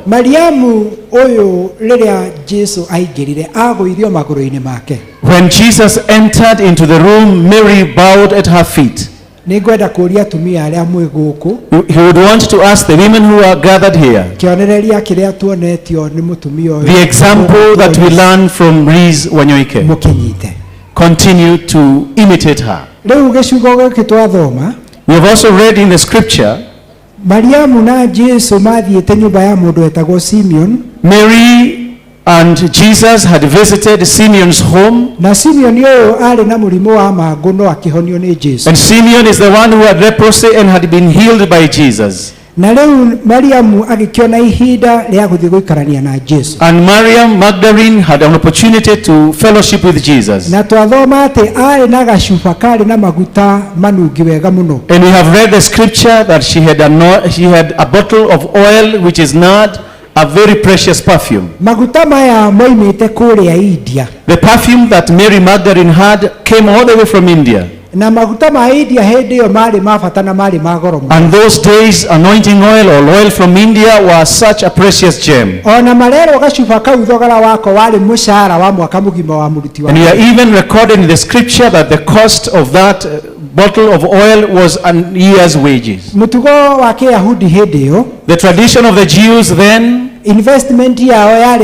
kuhitha indo na gucithika tĩri-inĩ. It was a case of burying one's treasure in the soil. Na nĩkĩo maguta maya Mariamu atũrĩte amathikĩte. And that is why Maria Magdalene had actually buried and hid her anointing oil in the soil. Thĩinĩ wa mũtugo wa Kĩyahudi mũirĩtu angĩehokire na angĩerirĩirie nĩ akahika. In the life of a Jewish woman, as she showed desire to be married, nĩendaga mũthenya wake wa ũhiki akahe mũndũ ũcio mũrata wake kĩheo. She had so desired that during her wedding day she would be able to give a prize or a gift to her fiancé. Na maguta macio nĩmo mũtumia wendete mũndũ wake erutanagĩria agĩe namo. And that is the case of Maria Magdalene. She had the oil that she had hid so that she can be able to give it at the time of her marriage. Na rĩu Mariamu tondũ nĩahonirio nĩ Jesu. And now that Mary Magdalene was healed by Jesus, akĩrigwo nĩkĩ angĩhe Jesu. he was lost of words of what she could be able to give to Jesus. Na rĩu nĩkĩo kĩheo kĩrĩa kĩarĩ gĩake kĩa bata na kĩrĩa eriragĩria akahe mũndũ ũkamũhikia mũthenya ũmwe. And that was the priceless gift that she had, and she had so desired to give at the end, and she had to give it to Jesus. Andũ amwe athomi nĩ mahĩngĩcanagia mageciria atĩ Jesu nĩahikĩtie Mariamu mamagi. Many scholars write and mumble over how the marriage life of Jesus was as a mageciria nĩ arĩ na ciana igĩrĩ. And some even thought that Mary Magdalene had been married and that she had 2 kids. No mau nĩ maũndũ ma maheni ma mathara marĩa andũ maigagĩrĩrwo na. But this is not correct, as some continue to write about the life of Jesus. Ona Jesu nĩaigĩrĩrwo kĩgenyo. There were so many lies that were heaped against Jesus. No Mariamu nĩgetha aheane maguta macio rĩ. But as Mary, as she gave the anointing oil, nĩ tondũ ngoro yake nĩamĩheanĩte ĩhikio nĩ Jesu. because she had given her heart to be married by Christ. Rĩu agĩkĩmenya tondũ ndakagĩa na mũthuri na ndagona Jesu ndagũkĩmũhikia. And now she knew that. nĩakũmũnengera. And now that she knew that she would not be married and Jesus Christ would not marry her, she had to give the oil. Cousin wa Lizzie ũrĩa waririe haha rĩ. The cousin of Lizzie who came and spoke here. Akinyire handũ akĩriganĩrwo ũkĩaragia ũhoro wa cousin tiambĩrĩria gũtũhunjĩria. She spoke and began preaching even as she spoke about Lizzie. Because she desired that everybody inherit eternal life. And it is a case of getting to know Christ so that you be a heir of eternal life. Whatever you can be able to do in this world or in the country and your name is of record, but you fail to be a heir of eternal life, it will be a waste in terms of what you have done. As we have just read in the passage, when Mary removed the anointing oil and poured on the feet of Jesus, some people felt angry. And they started grumbling and asking, why do you need to waste all this oil? We even know who was the leader of that. As you read in the Gospel of John chapter 12, from verse 4 to verse 6, the king leader of asking why the oil was wasted was Judas. And we know for sure that Judas was the treasurer of the group that was led by Jesus. Judas had seen an opportunity of how the anointing oil could be sold, so that the outcome of the oil having been sold, he will have an opportunity of where he can be able to steal. The scripture doth reckon that Judas was a thief. Perhaps there could be those who are looking into what Lizzie was doing. The many who are beneficiary out of a philanthropic work. They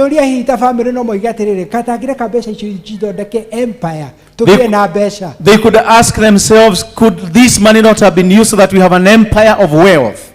The English word that is used in the Bible is waste or useless. And these words have been recorded in the Gospel of John chapter 17.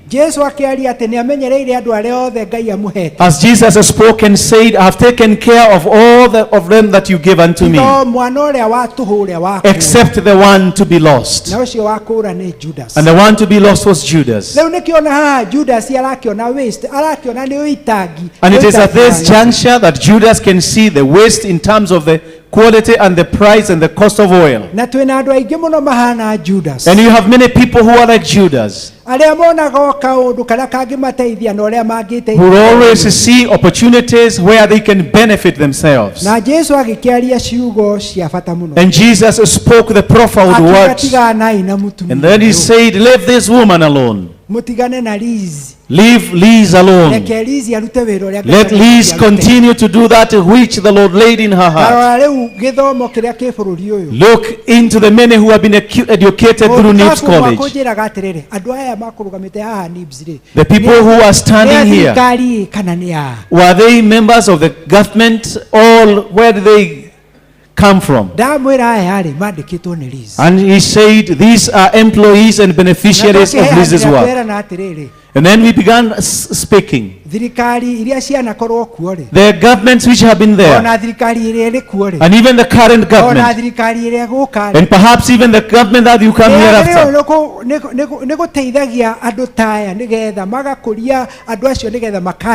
The government needs to be supportive of such entrepreneurs so that they are able to continue creating employment, so that we can develop as a country. As we see Muthoni and the rest other entrepreneurs, we should not chase or run after taxation. It is not a case of looking unto them and the kind of taxes that we can get. He is not a politician, and so he is not speaking on behalf of or for them. Jesus spoke other words, and he said this woman has done a good work. He said the poor, you always have them with you. Can you hear this? The poor, they will always be with you. The governor of Murang'a County has said what they promised during the campaign period. And it is important and good for what you have been able to do. I have not come to lecture the politicians. But the politicians normally come at the end or when they want to seek an election. They make promises during the electioneering period. I'll be able to do this or that. I'll be able to do the roads. And poverty will come to an end. Politicians learn from Jesus, so that you always imagine that the poor will always be with you. Jesus spoke and said the poor will always be with you.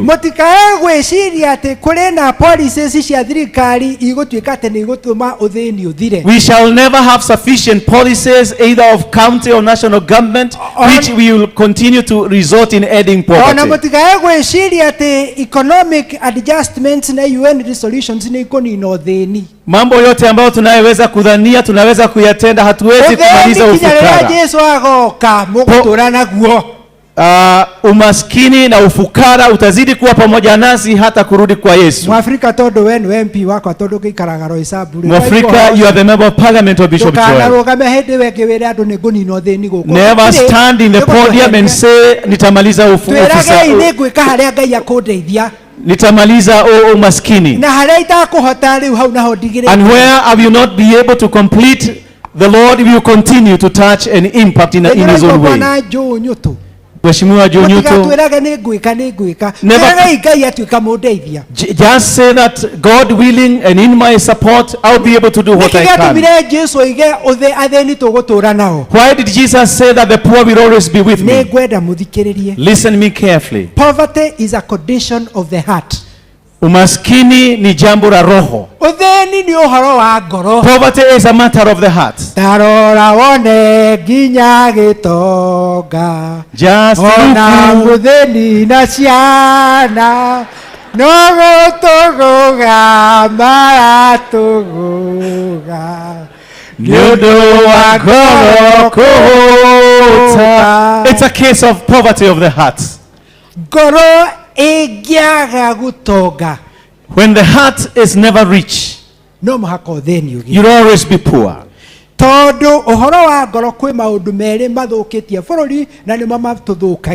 are two things that happen in the heart, and they are the ones that spoil us. The first one is being lazy. Slothfulness or laziness. Being lazy. We have many people who are lazy. Lizzie was never lazy. No. For those who are in St. Joseph's of Almadia,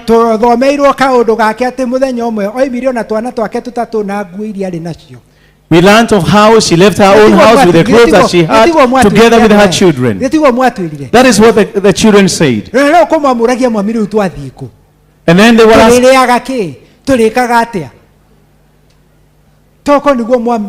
perhaps you may have been asking yourself, what shall we be eating? But because she was never lazy. The Kikuyus have the adage, cows and land is never found out by the lazy people. Not the lazy people. And we have many people who are lazy. It is not during the campaign, but I'm always puzzled.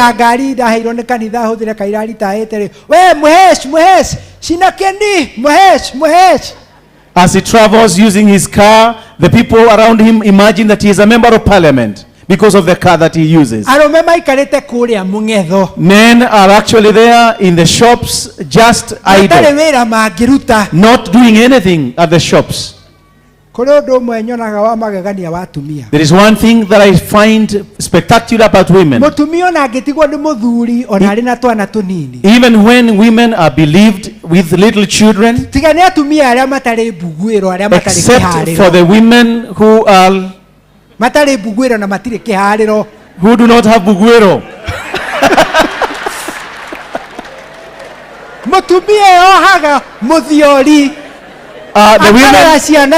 The women who are not sensible, a woman will always do her best to bring up her children.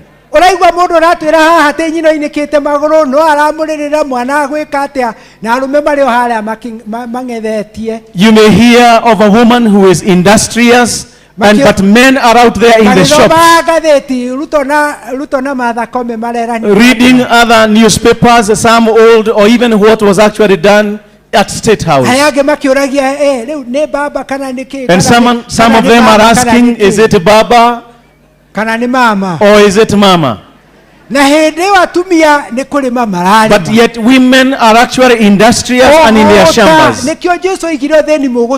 You always have the poor with you because of laziness. For you who may be lazy, arise.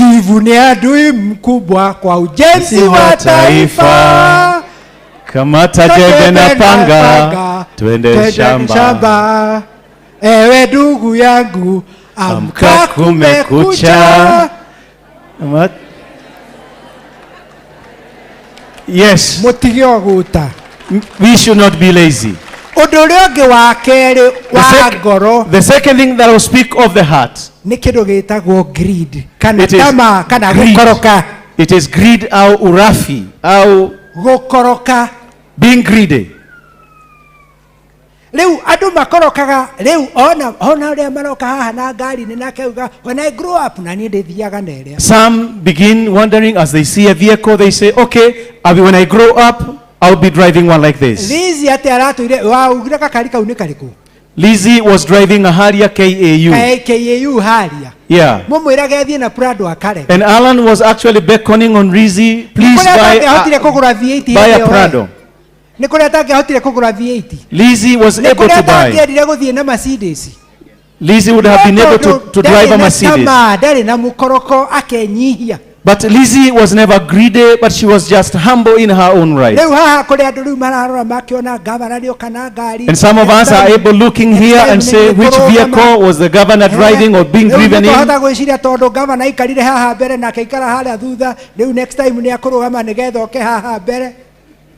And some wondering whoever was driving this, perhaps amekuja kwa sababu perhaps atakuwa anatafuta kiti. Greed is actually what destroys our nation. And greed is a result of poverty in our country. We do not speak about corruption in our time. Theft is almost normalized in our lives. As a police officer raises his arm to stop you, even for a clergy like us who are here, it is a case of whom do you know, even for us as clergy who are here. We were told of a situation where the Kenya Revenue Authority people came to see Liz. And Aaron and the rest of the team were actually shaking. But Lizzie was bold to go and speak to the people of the KRA. And Lizzie never gave anything. And the KRA people never returned to it.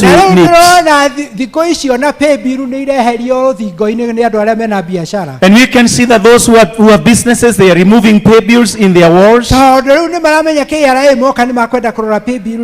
Because the KRA officers would want to know the pay bill and how it performs.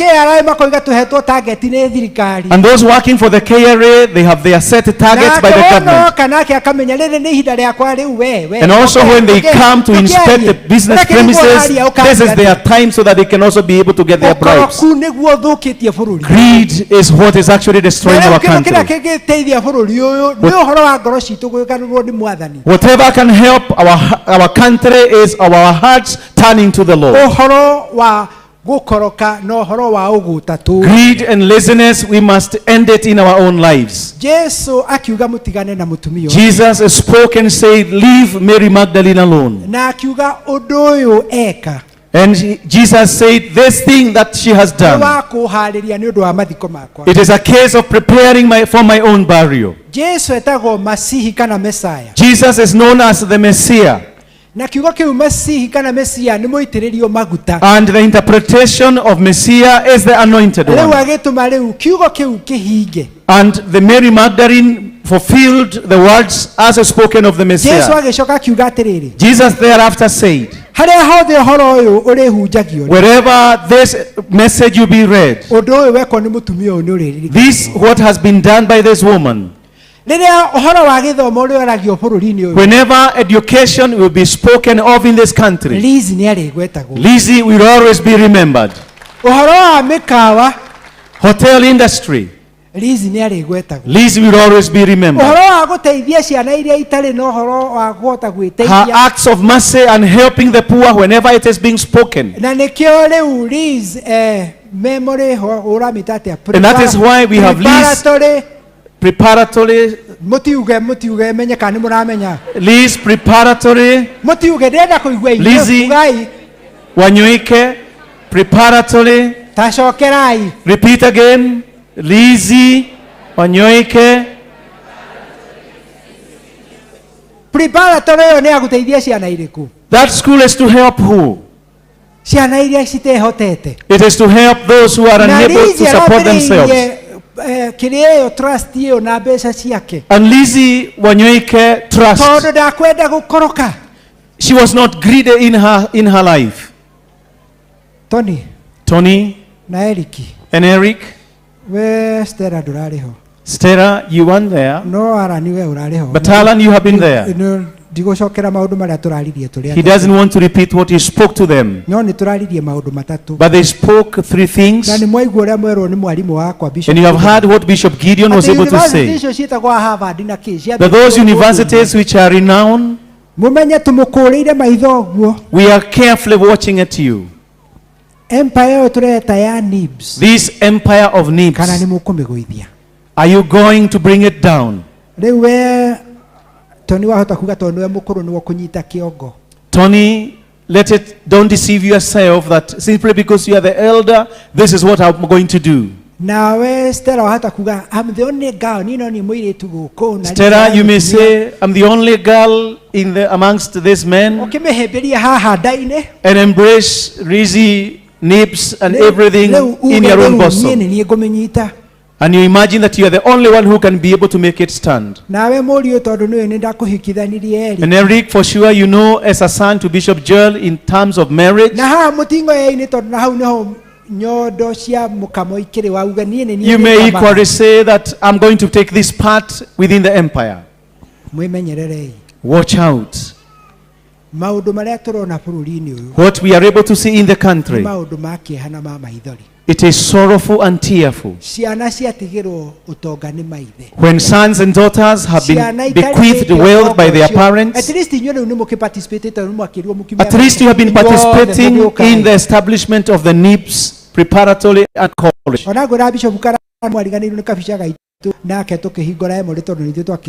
And he was telling Bishop Julius Carano that you forgot his picture as he opened Emory.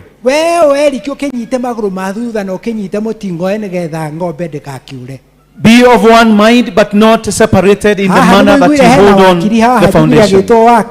You have heard of Wakiri Muriu. And many people's wealth is now being enjoyed by lawyers. You find yourself with nothing, even blood. Watch out. Watch out. Watch out. Laziness and greed. Jesus spoke and said, whenever this word is being preached, we shall always be able to remember Mary Magdalene. Mary Magdalene was appreciated by Jesus even as she saw him. There is also another man recorded in the Bible called Joseph of Arimathea. In John chapter 19 and verse 39. He gave a lot of wealth in his time. But Jesus never saw what had been given by Joseph. He was never appreciated. It is only recorded about him. And now we say this. You children who have your parents who are alive, and you who is alive and you have a wife or a husband, and you who has a family member, do good to him when he or she is alive and when he's kicking here. But not a case of waiting when one is gone. A man who has been eaten by jiggers, let him find a shoe for his feet. Let him find a suit in his time. And it is not a case when one is dead, that is when he is being clothed. Even the road towards that man's homestead, it is impassable. A woman has been there at the kitchen, and you are out there in towns or big cities as we enjoy life. But at the point of death, that is when we shall come and eulogize our daddy, we loved you. And someone say this as I conclude. Give me 5 men when I'm alive. Give me 6 men when I'm alive. For those who encourage me, and for those who uphold me, when I'm alive and normal, and they will support me, and not when I shall be in the coffin. And they will be asking themselves who will be able to hold where on the coffin, and I'm not able to hear or feel it. Give me the 6 people to support me when I'm alive. andå arä a metagwo trustees kana arä angä administrator nä guo magwä cirania nä kå makå Liz never waited until when trustees and name them as they would wait to come. hä ndä ä rä a ararä muoyo Liz supported and helped the people whom she has helped while she was alive. teithä tie andå aigana Whom or how many have you helped? kana må taragä rä ra no politician no wanasiasa mangä må teithia. Do you imagine that it's only the politicians or the governor who can always help you? Mũndũ ũcio mũriganĩtie nake rĩ na ciana ciake irara irĩ hũtu rĩ ndũngĩruga tũirio wongere tũthani tũirũ twarĩre ciana icio. The person who is sitting next to you, can't you support him or her? Ona ndũngĩona mũndũ ũmũhe maĩ. Can't you be able to give water? Twetagĩrĩra andũ acio mena mbeca nĩo tũrĩendaga matu. We wait when we imagine those who are well off can always be able to give unto us. Na tũtiĩ kana nĩ kũiya maigire kana nĩ mũndũ mũru. And we at times we do not know their sources of wealth. Rekei mũndũ arute wĩra hĩndĩ ĩrĩa arĩ muoyo. Let every one of us work while we are alive. As we have been told by Stella of the words in the Ecclesiastes, that may we be able to work while we are alive. I do not know what you'll be able to say when you leave us. Maria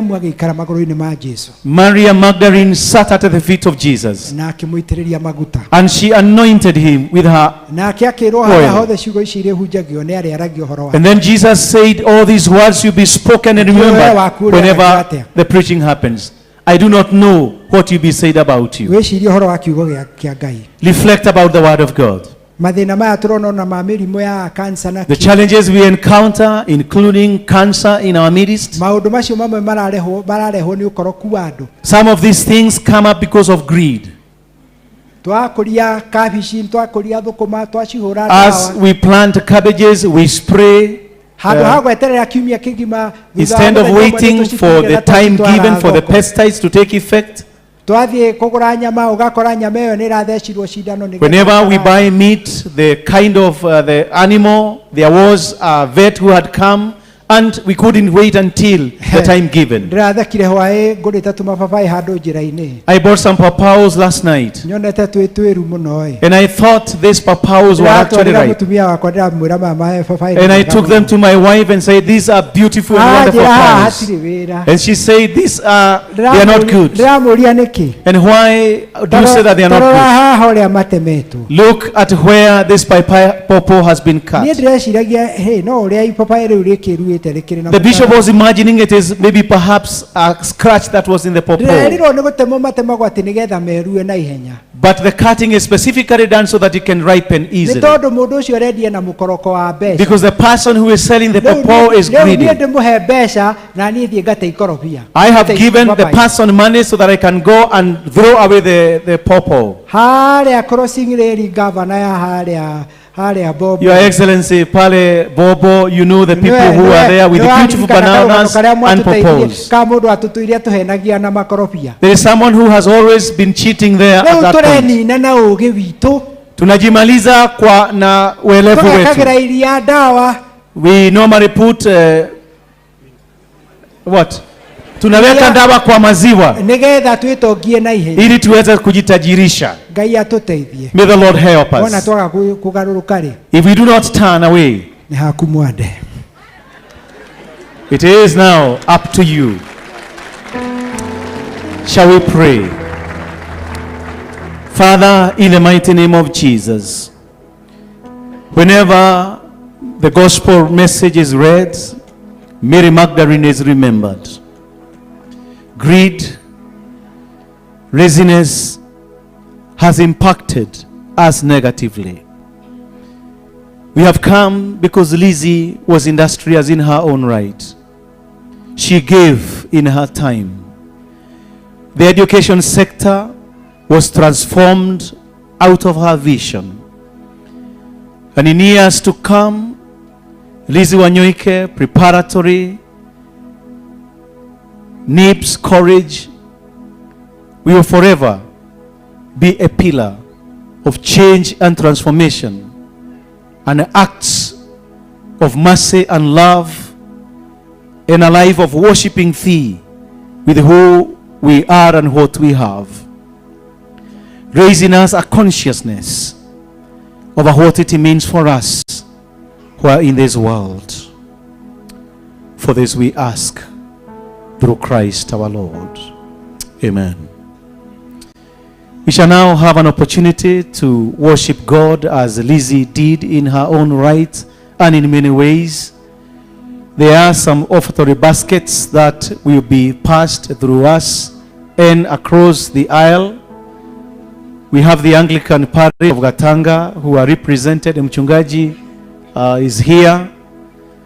And those given that work, please do stand. We shall be seated in the beginning as the concerned brethren come and sing, and thereafter we will be able to be read with a praise song. Concerned, tafadhali njooni. Wenye vikapu vya sadaka, tafadhali nanyi mukaweze kupita. Hawa wadada na wandugu wakiendelea kumsifu Mungu. The pay bill. Okay. The pay bill and KRA, please take care. Is 803 337 55. 803. Is it 53? Is it? Okay. Okay. There are two pay bills. 777-001, that is a SMEP bank. The account number is 126-9857. Mchungaji, si ukuja ushike hapa. Na kwa mtandao ishawekwa tafadhali. Thank you. Do I need to hold or niweke chini sasa? Nitaweka chini. Concerned brethren, you have not yet agreed. I want you to appreciate the CEO of Media Max, Ken. Thank you very much. The CEO of Media Max, Ken, thank you very much. We appreciate you and the work that you have done.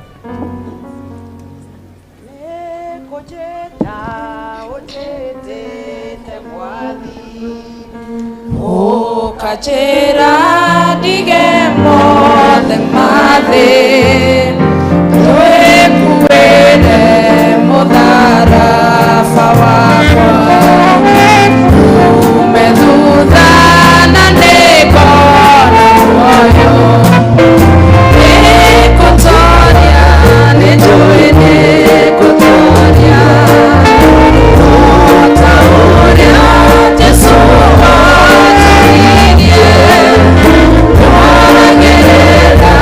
Makinya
nyimbo na gĩkeno nĩcio ciorete kwa Jesu nĩakumagio hĩndĩ ciothe ũngĩi wothe ĩyo njega na ithuĩ nĩtwerekere kuo tũteganja nakĩo kĩana wathanu tũtikona kũndũ tondũ nĩ kwa Jesũ tũgatũũra arĩa me kũndũ kũu nyamwe ĩnao makendaga mũno ũhoro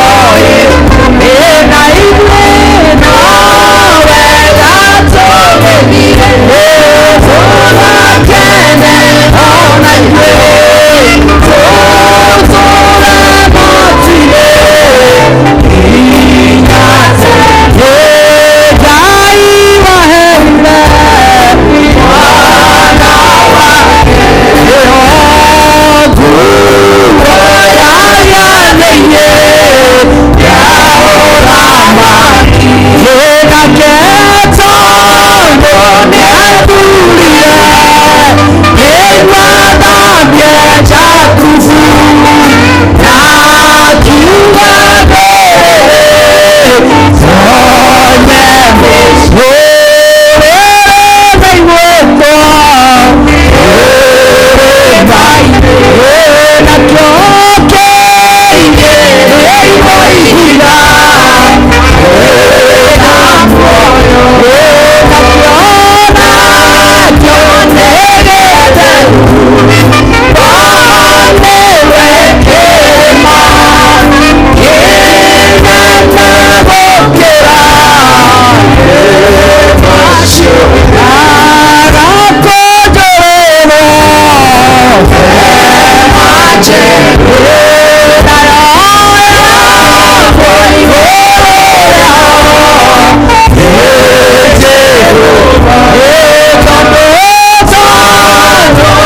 yakenera wĩra wa mwana wake narĩo ruma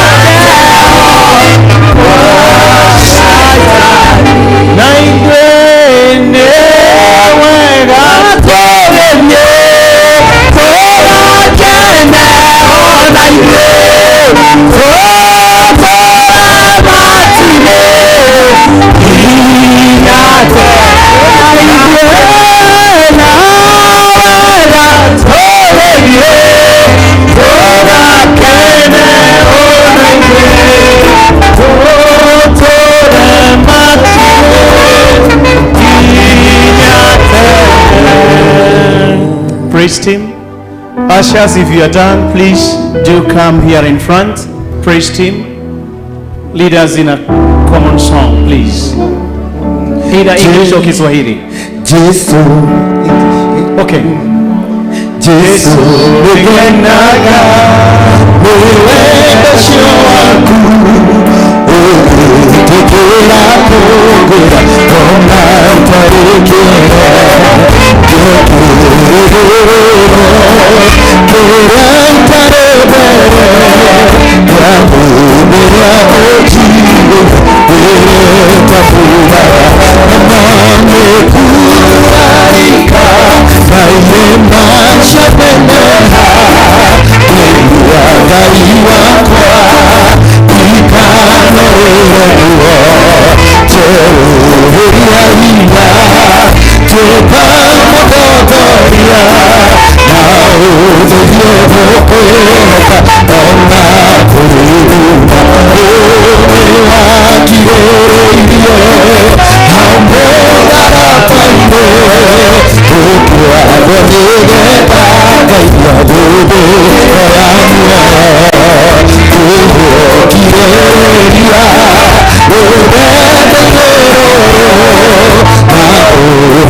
Oh,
Okay, let's bring the offertory closer.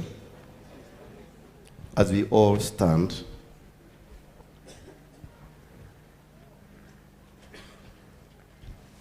let us pray. Everything comes from you, O God. We thank you because of thy provision. We thank you because of your blessings. In return, we give this offertory to you so that, Father, we may acknowledge your goodness and your love for us and grace and mercies. We present them the same to you. Sanctify this offertory so that as it gets to your ministry, it may help to continue extending your kingdom in this parish and even beyond. Bless all those who have stretched their hands and they have given generously. For this is our humble prayer of faith in Jesus' name. Amen. We may be seated. We shall now pray for the family. But before we pray for the family, I have requested Bishop Charles to pray for many in this country who have been left by their parents, and a lot of wealth goes to waste because of sibling rivalry and challenges that come. So that as we pray, come to pray now for Lizzie Wanyoike's family, we shall also have done that duty to remember many in this country.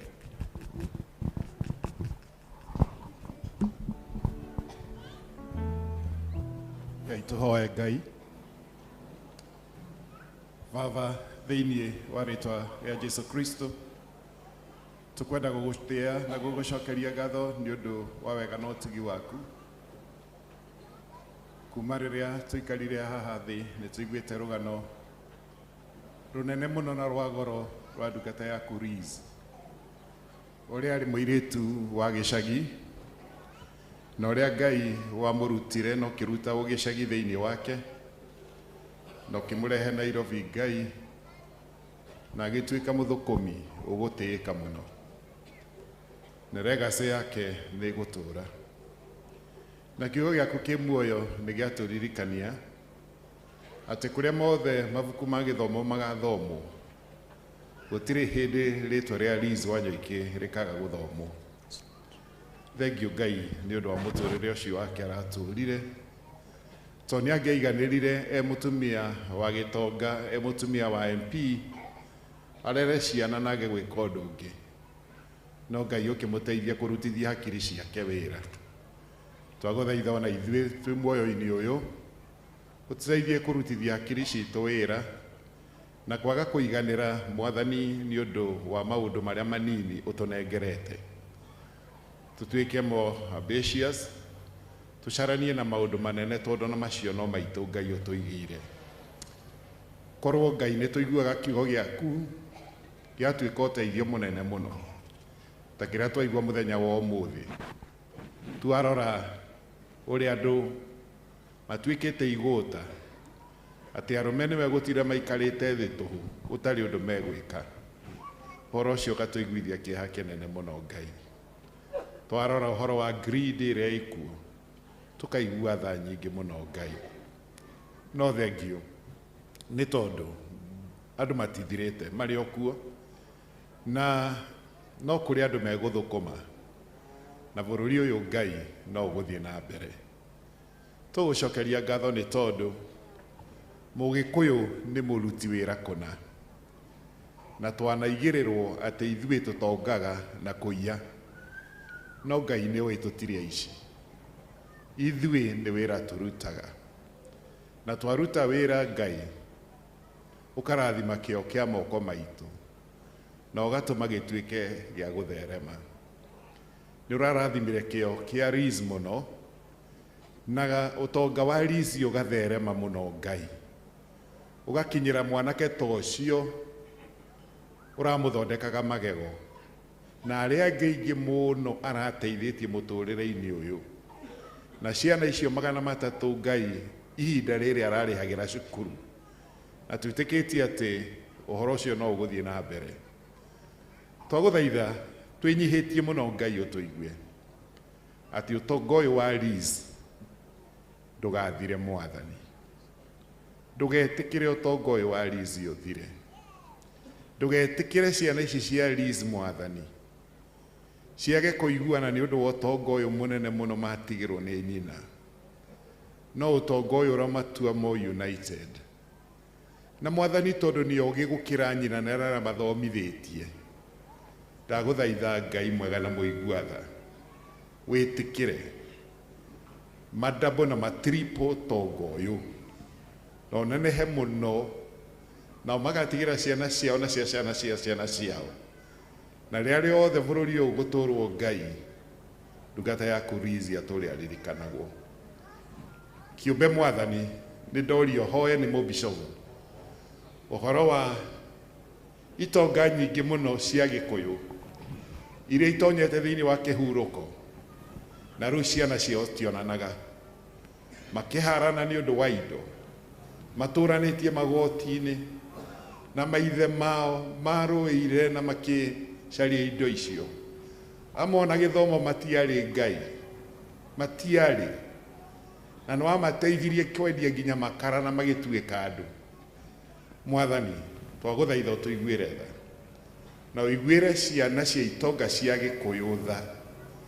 nĩgetha Mwathani matigae gũkuo nĩ ũtonga mũno mariganĩrwo atĩ maithe mao na manyina mao nĩ macarire indo icio na hinya mũno twakĩhoya nĩ ũndũ wa mĩciĩ ĩrĩa ĩgayũkanĩte mũno ona arĩa me magoti-inĩ magĩtunyana indo Mwathani Ngai ũkinyie ũhoro ũcio mũthia na ũrehe gĩkeno na harmony na ũhoro wa kĩrĩa niĩ nguma nakĩo no ithuothe twĩyũragie ingĩ-multiply atĩa gĩteithie mũndũ ũcio ũngĩ twakĩrekeria moko-inĩ maku Ngai na twaiga atĩrĩrĩ ũtonga ũrĩa ũcarĩtio nĩ aciari ũrotũra thĩinĩ wa mĩciĩ ĩrĩa Mwathani marutĩire wĩra mũnene mũno ona arĩa matangĩona tarĩ itonga nene twamenya haha harĩ athuri matũrĩte na mũgũnda wao ĩka ĩmwe na matirĩ mendia metereire ciana ciao ikagaya na tũrona mũthuri akua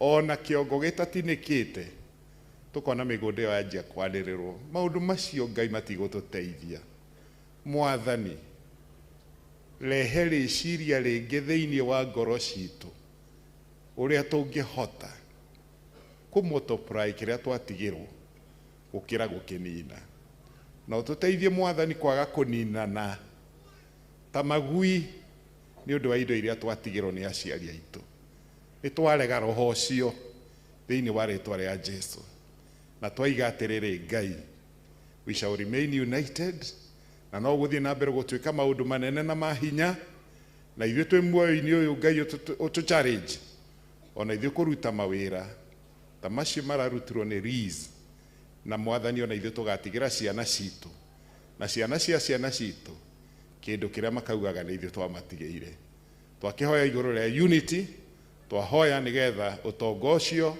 ũrĩa ũiyũrĩtie bũrũri ũyũ wa Gĩkũyũ ũrotuĩka wa gũtherema thĩinĩ wa rĩtwa rĩa Ngai Ithe na Ngai Mũriũ na Ngai Roho Mũtheru. Thank you very much, Bishop. We want to request the family of Liz to come here so that we can pray. Bishop Julius, just come close, please. Onyite na woko jikarage nawe tekwe mote wakowa kwa mbero jikarage nawe marina mole nigera udedie kohotana nama mwadani nejoenie kokadiga namikwe takona liriwa igoro oide oharera oita gengona okeona oide. Mwathani Ngai Ithe witũ wa igũrũ, nĩ tũkwenda gũgũcokeria ngatho tondũ we nĩwe Ngai ũrĩa wombire igũrũ na thĩ. Werire Jeremia, ona ũtanombwo nda ya nyũkwa no ndakũĩ,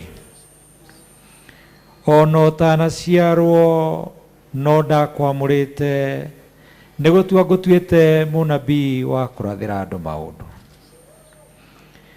Twatũmĩra mũthenya ũyũ kũririkana mũtũrĩre wa goro mũno wa ndungata yaku. Ũguo aciarirwo o kũrĩa gathukĩ-inĩ na aciari matarĩ maũndũ manene, no ona atanaciarwo nĩ wamũĩ.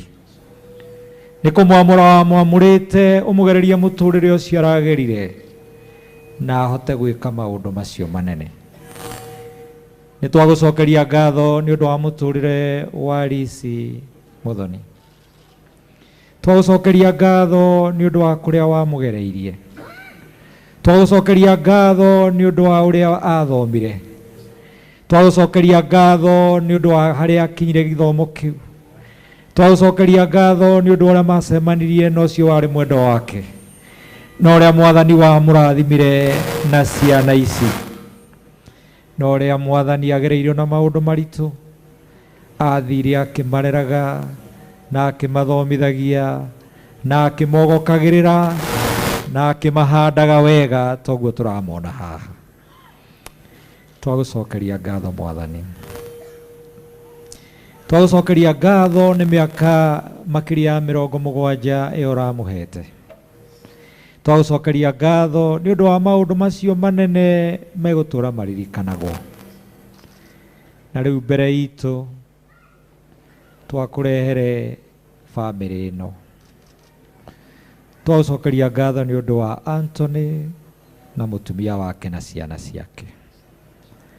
Twagũcokeria ngatho nĩ ũndũ wa Stella na mũthuri wake na ciana ciake. Twagũcokeria ngatho nĩ ũndũ wa Eric na mũtumia wake na ciana ciake. Twagũcokeria ngatho nĩ ũndũ wa arĩa maciaranĩirwo na Lizzie. Twagũcokeria ngatho nĩ ũndũ wa arĩa metanĩtwo na bamĩrĩ ĩno. Mwathani nĩ maratwaranire na mũtumia ũyũ, na marathiĩ makĩonaga ti itherũ ndarĩ na mĩaka ĩngĩ ya gũtũra, na nĩ marathire makĩhotagwo mũno o nginya hĩndĩ ĩrĩa wamwĩtire. Na thikũ ici nini nĩ makoretwo makĩrĩra maithori na makĩũria ciũria nyingĩ, no nĩ tũkũigua tũkĩgĩa na hinya ngoro rĩrĩa megũtũthomagĩra tribute atĩ nĩ kũrĩ maũndũ mami tũgũtũra tũririkanaga, nĩ kũrĩ maũndũ ma goro ũtwĩkĩire matakariganĩra, riu hindi no ya kugira mamu wao horo riria matagacoka kumuona mwiri-ini uyu ringi ni twamaneane moko-ini maku maria maiyuirwo ni uhoti na maiyuirwo ni tha na maiyuirwo ni wendo munene. Mwathani umoe mai umae kindayaya toria murithio yaga tugondu agatwikira githuri-ini giake. Twahoya Mwathani umatwarane nao o mundu nigetha hau matigirwo Mwathani handu ha kuhotwo marekie kiha giki tiri-ini kindaguo ndebukangu mehumbe gikeno giku mahote gukinyukia ni maringiririo muno Mwathani manyitane hamwe. Mwathani ya iria yugaga ni uhoro mwega atia ona wi gikeno andu aria mari amwe guikaranagia o maigua-ine ni uritumaga umahe anointing yaku Mwathani umaitagiririe maguta makanyururuka wathanage kirathimo giaku gwi ciana ici family no Mwathani nigetha ciana ici cieke ota uria Elisha ekire atigwo ni Elija akiroria maitho make na iguru akiuria Ngai wa Elija eko na arikia kurira toria Mwathani megutiga kurira akioya nguo iria atigeirwo na arumirira makinya marionaga Elija agika ni aringire ciama maita meri ni ekire maundu manene gukira maria mekitwo ni Elija. Turamarathira double triple portion of what Lizzie had done nigetha handu ha kuka magie na empire nene handu ha kuhinyiririka magie na hinya munene. Mwathani matiagite gukorwo na maundu manene onao mangika Mwathani moe nigetha makano igaga ona maitu athire we Ngai ndwathire. Twamahoera kirathimo giaku Ngai na Saitani ni twaukania we uka kurehe githagathago na kurehe maundu matari mega ni twaukania muci uyu twaukania maundu-ini maria marambiriirio na marekagwo ni twakuingata no Roho Mutheru Mwathani wihande thiini wa muci uyu na thiini wa ciana ici na thiini wa family ino na thiini wa maundu maria mothe matigwo nigetha matheremie Mwathani marathime na kirathimo giaku kiria gitarumanaga na kieha Mwathani umekage maundu ma utugi twarana hamwe nao ona tugithie kumagaria mwiri uyu muci urugame nao hau irima-ini umekire hinya umagaranie nao magicoka kuria maikaraga no meke wega na riu kirathimo kia Ngai mwene hinya wothe ithe witu na kia Ngai muri na kia Ngai Roho Mutheru kirogia na inyuĩ riu na gituranie na inyuĩ kuma riu kinya tene na tene. May the Lord bless you and keep you. May the Lord watch over you from now and forevermore. Amen. Amen. You may be seated. Tigaware mwena wako kendo erera oshiano oro yako nishigia otire tigawajara gerio kajera gatere modene kekaga nigonyone igoro ria mauto modewe wekaga magegania igurite hima nanekeo ngoro yakwa ihuire gikeno nikumenya ati nawe wi mundu. Asante sana. Thank you very much. Once again, thank you very much. Nigwenda kwa mweke uyu njokie ngatho kuri Mwathani ni tondu wa wega wake na wihokeku wake tondu ni tumuonete. Ni atwaranite na Lizzie na nowe watumire oke guku muhuro wa riũa and the same Lord has walked with the Lord. And I want to take this opportunity just to say thank you to our Almighty God. I also want to thank the clergy led by the bishops in the Anglican Church and the entire clergy of the Anglican Church. Mwathani amurathime. We have clergy from Protestants, other Protestant churches, and we also have a clergy from evangelical churches who have supported us in one way or another and have also stood with Lizzie in her journey. Lizzie anathie makanitha maige na maige mamoto anathie nake atungatĩri aya mana tunyitirira mutikae kuona ta tutanamuririkana. Mwathani amurathime. I also want to take this opportunity to say thank you to the media houses, led by the media house today that was airing this burial ceremony live on air. Kameme TV, and Ken Garoya, the CEO, is there. He has worked with Madam Lizzie as long as I can remember. That gentleman has never thrown me out of his office. Dometo ne Lizzie. Thank you very much. I also want to take this opportunity to greatly appreciate Royal Media Services. Royal Media Services, when Lizzie passed on that Sunday, they aired that as a news item at their 9 o'clock news. When we also wanted to have a mention in their station also, the deputy CEO, Gadoni Masharia, said that we shall not accept to air the information about Madam Lizzie as an obituary, but instead we will run documentaries and we will run them for free. All those things that have been serialized in Royal Media, it was absolutely for free, not even a single cent. If you look at Media Max, what they have done for us, they were also airing and all their presenters for free. The same Royal Media. We have also Shoro FM, we have Gokena FM where Joki is, and many other Kikuyu stations, as well as the content creators in social media.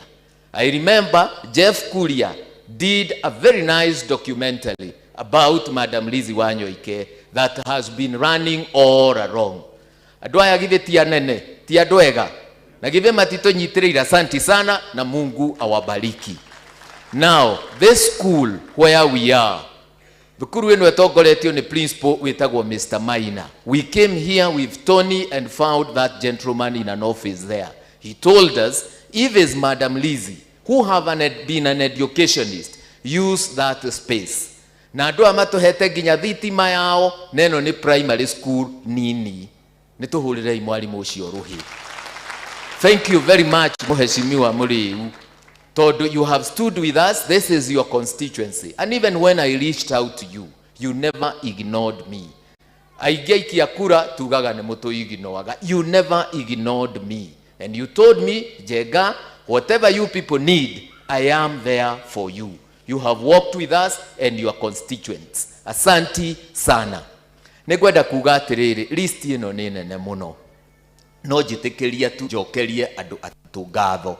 Umwe ni dereva uri urakuaga Madam Lizzie Wanyoike, etagwo Michael. Michael could be somewhere there. He is there. That gentleman has worked with Madam Lizzie. Stella Nyoigire, mom has been having, medical challenges here and there for quite some time. That gentleman, niwe okoletwo ari dereva wa Madam Lizzie. Na ndari hindi ari amutiganiria. He has walked the journey with her. Shukurani sana. We also have Turufena, who is her PA and greatly was organizing most of the places where she needed to visit. Shukurani sana. I don't want to forget even the nurses and also the house helps who have stood with Madam Lizzie, cooking for her and giving her all the assistance. Shukurani sana wherever you are. I want to remember somebody who really helped us, and he is still watching because I have seen him online, from India, called Melba Barnabas. Melba Barnabas, when we traveled to India, This man organized our travel all the way to southern India, and he accommodated us as we were going to hospital and coming back, together with his team wherever they are watching us, and also Dr. Guhan from Ramakrishna Hospital in southern India. Mahali, wherever you are watching us, thank you very much. Your generosity will forever remain in our hearts. I want to end and say this. Everybody who came here, I might not mention you by name. Namutikahule, oigiri asio, akakugo osio, in the interest of time. Mundu wothe ukire giikaro giki ni tondu wa Madam Lizzie. Pokea shukurani zetu. Thank you very much, and may God bless you. To the children, I know Stella actually had to take off from home, from work, just to be with mom all through. And she must be a very, very strong woman. And this one, I dare say, she must be a very, very strong woman. Sometimes, and especially when we traveled India, me, I could blink. She could remain strong. She must be a very, very courageous woman. Thank you very much. And also your siblings, Eric and Tony, thank you very much. You people never did this. God bless you. We have food. It's packed food. We would kindly request we remain seated as we are, and the many students you saw there, they will bring that packed food here. We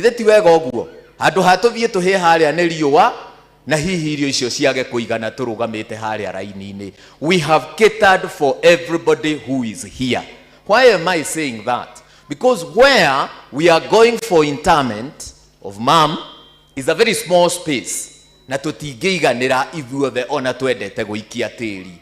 are going to leave our cars here and we will walk to the Catholic Church and then down there. And we kindly request, we allow the larger family na muhiriga aria mari guku tuikurukie mwiri haria. And maybe I know our leaders here would also want to accompany us. They can come with us. No ne damu dhaitha, and also clergy, they can come with us. No ne damu dhaitha, aria angi twetikire kugia no kiririria haha, and the food would be served where we are. Nigwenda kuorege kuga thengio muno na mwathani wa muoyo amurathime. Mwathie muthie na wega. Ona ithuĩ nĩ tũgũgũcokeria ngatho andũ ciragia wĩcania Lizzie Wanyoike. Ĩni tũkwenda gũkiuga nĩ wega. Politicians, I'm so grateful that you did not leave. We go for funerals, and after politicians have made speeches, they usually leave the preachers to preach and to do the offertory and so on. Pigieni hawa wanasiasa makofi. Thank you. I wish all politicians would be as orderly as you are. Thank you. Finally, pray for the government. Governments are ordered by God. Mutikarumaga mutongoria wa andu. Ona mwaga gukena niwe inyuĩ no inyuĩ mwamuthurire mumuhoyagire tamu yake yathira mugacoka kiharo mugathura aria mukwenda. No gutira mukirumaga atongoria tigai. Ni murerehera kirumi kia Ngai. Ndukire mutumia ucio mweru matu oke ahoere irio icio goiga.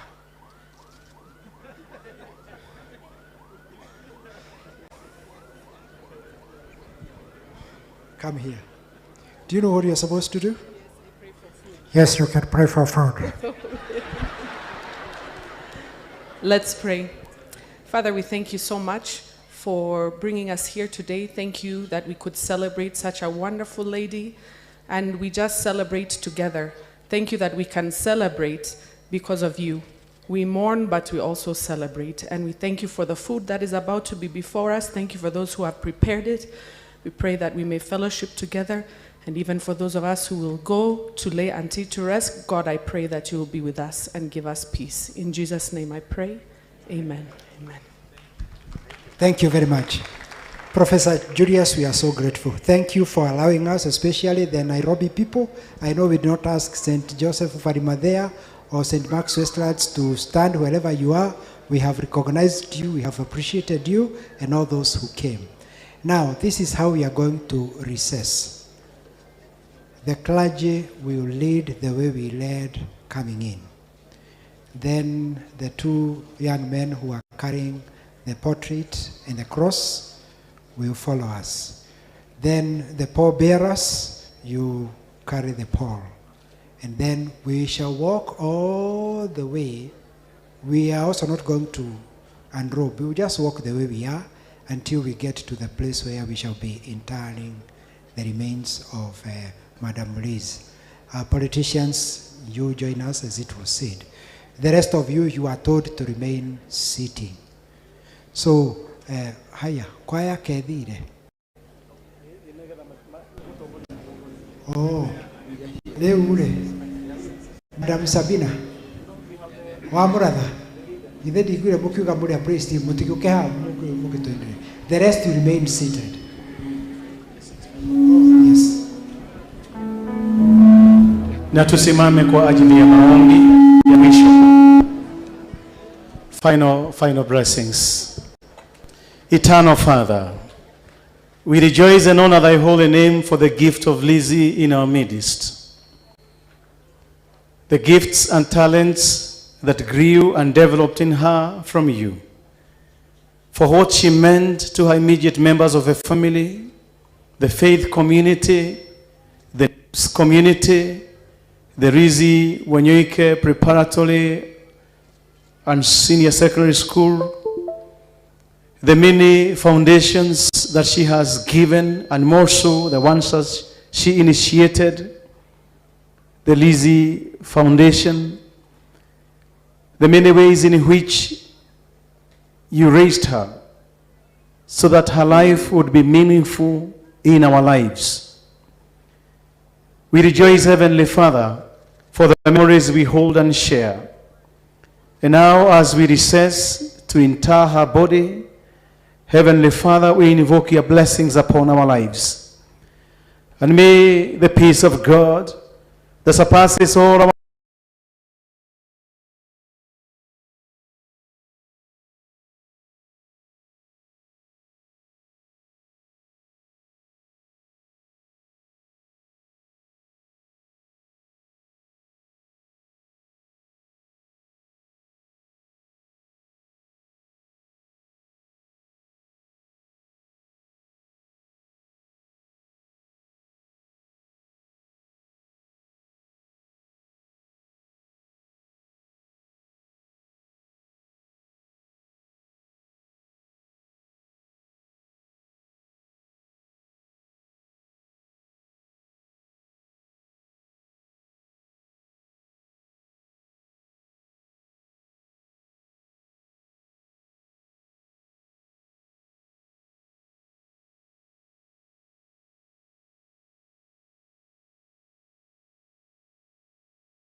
Nyanyonetie wendo munene ma gakiigua gũkindĩria rĩwe gũgakĩhana tia kũigoro gĩikirania na mũthamaki kageraga njĩra cia thahabu gĩkeno gĩkoira gathabu na rĩrĩ agũkorio nũraneana mũhiki ũyũ kũrĩ mũhikania mũtheru waiyete haha na nĩ niĩ ndĩramũneana tũire gũgakĩhana tia kũigoro ngĩikirania na mũthamaki kageraga njĩra cia thahabu gĩkeno gĩkoira gatambura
gatagatĩ-inĩ ka andũ athaithanĩre kanitha Ngai ũgarũre awĩruhie na gũcokia ta kĩambĩrĩria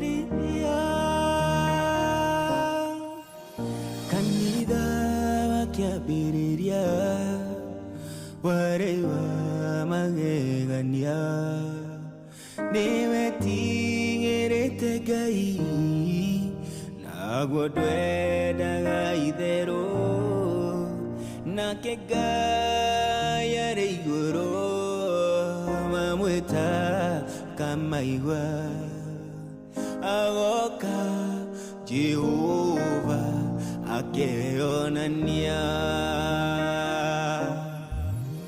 kũrĩa hihi kana nĩ kũrĩ mũndũ mwe mũthingu ũtigarĩte gũkũ thĩ gatagatĩ-inĩ ka andũ athaithanĩre kanitha Ngaya ũgarũre awĩruhie na gũcoke ta kĩambĩrĩria kanitha wa ihinda rĩrĩ ũrĩte njĩra-inĩ ya ma wikaga torĩa ũkwenda ndũtigĩrĩte Ngai na rĩkorwo twamenya ũrĩa Ngai bata naguo twenyia tũcokerere njĩra ya ma kũrĩa hihi kana nĩ kũrĩ mũndũ mwe mũthingu ũtigarĩte gũkũ thĩ gatagatĩ-inĩ ka andũ athaithanĩre kanitha Ngaya ũgarũre awĩruhie na gũcoke ta kĩambĩrĩria kũrĩa hihi kana nĩ kũrĩ mũndũ mwe mũthingu ũtigarĩte gũkũ thĩ gatagatĩ-inĩ ka andũ athaithanĩre kanitha Ngaya ũgarũre awĩruhie na gũcoke ta kĩambĩrĩria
harĩa twĩka we ambĩrĩre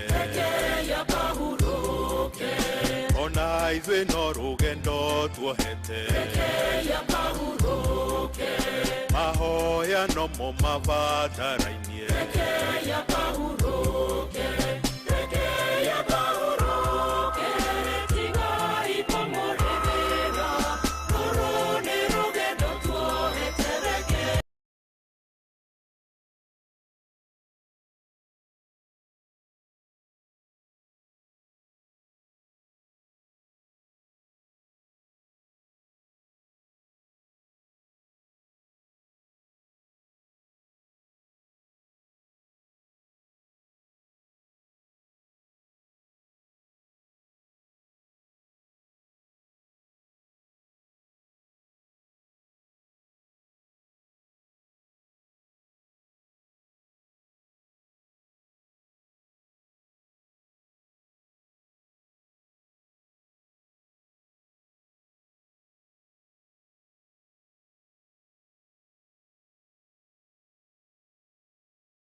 muthogori wa moyo wakwa ngĩũranwo nawe baba igerie kũ maema muoyo mũtũnyotori mũnyitĩrĩri warĩa thuthĩku we muthogori wa moyo wakwa ngĩũranwo nawe baba igerie kũ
nake yokanie ndarĩ hingo agakua nĩnjũĩ atĩ mũngũrie muoyo na atĩ magirĩrĩire nĩ akarũgama thĩ tĩri-inĩ ũyũ na ikonde ciakwa ciarĩkia kwĩha na mwĩrĩ ũyũ wakwa wa nyama wagĩkorwo ndũrĩ ho hĩndĩ ĩyo nĩ ngona Ngai nĩ kwĩrorera ngamwĩrora arĩ wa mwena wakwa maitho makwa nĩmo makamwĩrorera na ti mũndũ ũngĩ ngoro yakwa nĩ ĩrahĩahĩa kuona mũthenya ũcio wega ũyũ wake atũheire thĩinĩ wa Kristo Jesũ o kĩambĩrĩria kĩa maũndũ mothe na rĩu aguũranĩirio na njĩra ya gũũka kwa mũhonokia witũ Jesũ Kristo ũrĩa wanangĩte gĩkuũ agagĩtũrehera muoyo ona ũhoro wa kwaga kũbutha ũrĩa wa gũtooranio nĩ akahumbwo nguo icio njerũ na ndirĩ hĩndĩ ngetheria rĩtwa rĩake rĩrenge thĩinĩ ibuku rĩa muoyo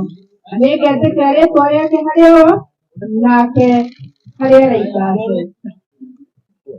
Songesha huku kidogo pia. Mũtikagege nĩ ũhoro ũyũ amu kũringa ũroka rĩrĩa arĩa othe me thĩinĩ wa mbĩrĩra makaigua mũgambo wake na mauma kuo arĩa mekaga wega moimĩre iriũkĩro rĩa muoyo na arĩa mekaga ũũru moimĩre iriũkĩro rĩa gũcũrithio. Nyũmba yao kwĩna itũũro nyingĩ na gũtangĩrĩ ũguo ingĩrĩ kũmwĩra nĩngũthiĩ kũmũthondekera handũ na ndathiĩ ndamũthondekera handũ nĩngacoka ndĩmũgĩre ndĩmũtware mũikarage o harĩa niĩ nĩguo harĩa ndĩ inyuĩ mũikarage ho. Tũtiareire kĩndũ ona kĩ gũkũ thĩ ona tũtingĩhota ona atĩa kũruta kĩndũ kuo. Nĩ Mwathani waheanire na nĩ Mwathani wacokera Liz rĩtwa rĩa Mwathani rogocwo. Bũrũri mwega ma na tũngĩtĩkia twawona amu Ngai nĩatwĩre ũguo atũthondekagĩra mũciĩ igũrũ kwa Jesũ nĩtũgacemania ũguo igũrũ kwa Jesũ nĩtũgacemania ũguo. Rekei tũhoe. Mwathani witũ Jesũ Kristo tondũ wa kũmĩrĩria watũmire njĩra ciothe cia arĩa magwĩtĩkĩtie ituĩke theru rathima mbĩrĩra ĩno na ũtũme mwĩrĩ wa Liz ũhurũke haha na thayũ na atuĩke wa kũnyitana nawe ũhoro wa kũriũka gwaku na ũndũ wa hinya wa Roho Mũtheru. Amen.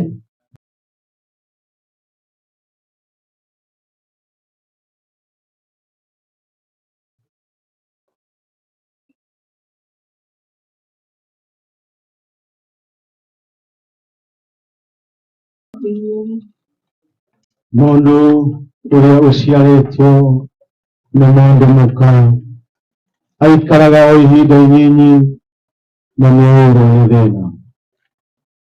Akũraga nĩkĩo gatuo ta ihũa, ningĩ ateng'eraga tarĩ kĩruru na ndakĩendagĩria. Hĩndĩ ĩrĩa tũrĩ muoyo-inĩ ona hĩndĩ ũyũ tũrĩ ũrĩkũ-inĩ, ũngĩhota gũcaria gĩteithio gitũ kũrĩ ũ tiga we Mwathani, we ũrakaraga nĩ ũndũ wa mehia maitũ o ta ũrĩa kwagĩrĩire. Na Mwathani Ngai mũtheru mũno, nawe Mwathani wĩna hinya mũno, ningĩ we wĩ mũhonokia witũ mũtheru na ũirwo nĩ tha, tiga gĩkũneana kũrĩ maũndũ marĩa moru ma gĩkuũ gĩtathiraga.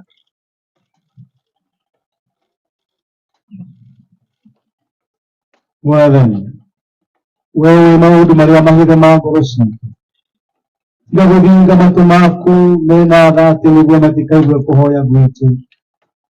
No Mwathani mũtheru mũno, we Ngai mwene hinya mũno, nawe mũciri wagĩrĩire na wa mĩndũ mĩingĩ, tũkirĩre na ndũkanetĩkĩre gũtũma atĩ tũgwe tũtigane nawe nĩ ũndũ wa maruo ma gĩkuũ ona marĩkũ thaa ĩrĩa matukũ maitũ magathira. Ya Mwathani nĩũmĩnde na nĩndĩ nĩngathe na thaĩhua nĩguo gũtarĩre rĩu njĩũkũthĩno nĩna magerio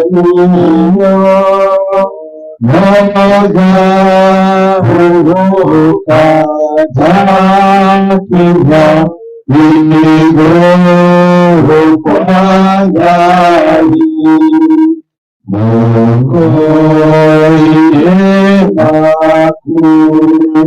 Baba ũgĩenda tũmaciane roho ciaku ciora ahaũhũ gwata guoko kwa ũrĩo ikae kũgwa rĩngĩ ũnyite guoga mewe ng'ana nĩngahotana rwĩmbo rwa gũtũũria ona kũriũka gũkainagĩra Jesũ mũtũũria mũnene wata guoko kwa ũrĩo ndikae kũgwa rĩngĩ.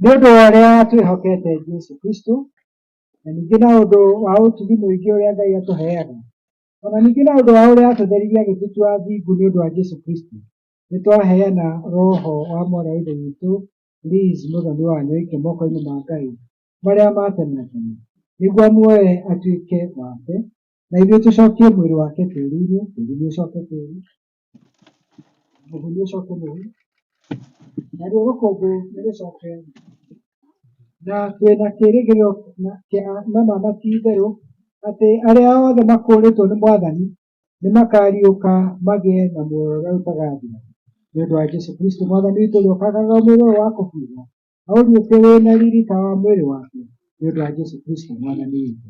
Amen. Gĩcoka ngĩigua mũgambo na igũrũ ũkiuga andĩka atĩrĩ, kũrathimwo nĩ arĩa makuaga me thĩinĩ wa Mwathani kuma rĩu na thutha ũyũ, nake Roho ekuuga ĩĩ nĩguo mahurũke mawĩra mao maritũ amu ciĩko ciao nĩ irũmanagĩrĩra nao. Mwathani tũiguĩre tha, Kristo tũiguĩre tha. Mwathani tũiguĩre tha, tondũ mũhonokia witũ Jesũ Kristo agĩtũrutire, rekei tũmĩrĩirie tuge ihoya rĩa Mwathani hamwe. Ithe witũ ũrĩ igũrũ, rĩĩtwa rĩaku rĩrĩmũrwo, ũthamaki waku ũũke, o ũrĩa wendete wee, rĩĩtwo gũkũ thĩ, o ta ũrĩa wĩkagwo igũrũ. Reke mũciĩ tũciarane, na ũtũhere mehia maitũ, o ta ũrĩa twĩkaga tũgĩtĩrĩria, ndũgatũtũgĩrĩrie, no kũhonokia kuuma thĩ-inĩ, nĩ ũndũ ũthamaki nĩ waku, o na hinya, na kũgocwo tene na tene. Amen. Ngai mwene hinya wothe, we maroho ma andũ arĩa othe makorwo makwĩhokete Mwathani matũũraga hamwe nawe. Ningĩ we na buthi cia arĩa metĩkĩtie rĩrĩa ciarĩkia gũtigana na mĩnoga ya mwĩrĩ imĩte, maikaraga na gũkena na itarĩ na ũũru kũrĩ we. Twakũgatha na marĩ ũndũ wĩtĩkĩrĩte gũtigithũkania ndũgũ ĩno itũ Liz na mathĩna ma thĩ ĩno ĩna mehia, no tũkwenda gũthaitha mũno wĩtĩkĩre nĩ ũndũ wa ũtigi waku mwega, ũtaraũhingie andũ arĩa athuure nĩwe ihinda rĩtarĩ iraya, na ũtũme ũthamaki waku ũhiũhe gũũka, nĩgetha ithuĩ hamwe na arĩa othe manakua mehokete na rĩĩtwa rĩaku rĩamũre, tũkahingĩrio maũndũ marĩa mega twĩriragĩria, na tũgakenaga mũno tũrĩ na mĩĩrĩ ĩno itũ na maroho maitũ. Ũndũ-inĩ waku ũtathiraga wa mĩndĩ na mĩndĩ nĩ ũndũ wa Jesũ Kristo Mwathani witũ. Amen. Ngai we ũiyũirwo nĩ tha, ithe wa Mwathani witũ Jesũ Kristo, we nĩwe kũriũka na ningĩ nĩwe muoyo, ona ningĩ ũrĩa wothe ũkwĩhokete ona akua no agatũũra, na mũndũ o wothe wĩ muoyo na agakwĩhoka ndagakua mĩĩrĩ na mĩĩrĩ. Ona ningĩ we watũrutire na mũrutwo waku mũtheru wetagwo Paũlũ, atĩ tũtige kũigua ũũru nĩ ũndũ wa andũ arĩa makomete thĩinĩ waku, o ta ũrĩa andũ arĩa matarĩ na kĩĩrĩgĩrĩro mekaga. Twagũthaitha twĩnyihĩtie ithe witũ, tũtũriũkie kũrĩ ũhoro wa gĩkuũ kĩa mehia tũtigane namo, tũthiage na mĩthiĩre ya ũthingu, nĩgetha rĩrĩa tũgakua tũkahurũka twĩ thĩinĩ waku, o ta ũrĩa tũkwĩrĩgĩrĩra atĩ Liz nĩ ahurũka. Na twagũthaitha atĩ hĩndĩ ya kũriũka kwa andũ othe mũthenya ũrĩa wa ithirĩro, ona ithuĩ tũgakorwo tũrĩ andũ metĩkĩrĩkĩte nĩwe, na atĩ tũkaheo kĩrathimo kĩrĩa mũrũgu mwende mũno akarathima andũ nakĩo, arĩa othe makwendete na arĩa magũtungatagĩra rĩrĩa akameera, ũkani inyuĩ ciana ndathime ciawa, gwatai ũthamaki ũrĩa mwathondekeirwo gwata kĩambĩrĩria gĩa thĩ ĩno. Ĩtĩkĩra gũtũhe maya Mwathani twagũthaitha. Ithe witũ ũiyũirwo nĩ tha, nĩ ũndũ wa mũtũthaithanĩrĩri na mũtũkũũri Jesũ Kristo. Amen.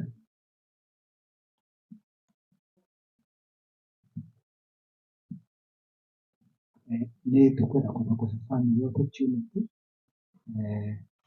kũrũmĩra ciana icio cia Liz.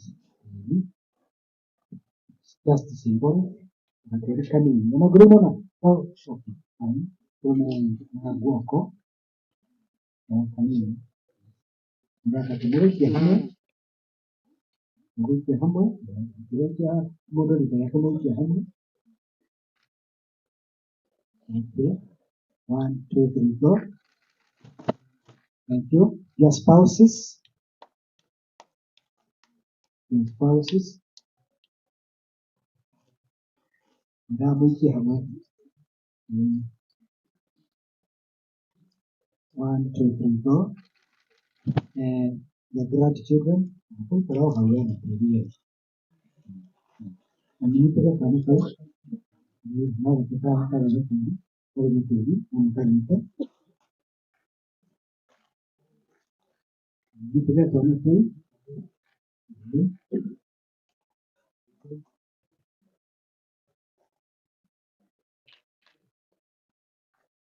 just symbolic. 1, 2, 3, go. Lips. Lips. You can hand sisters brothers. Lips, Emory, and these Wanyoike preparatory. Okay, I called lips before you. Okay. Those who are okay. All right. Well, you are a big family. You do it you do it. Okay, go in turns. Okay. Acho beha ubabe maiki. 1, 2, 3, go. Haya, rĩu coka ithutha hanini, coka ithutha hanini, nĩgetha acio matanaikia nao maikie.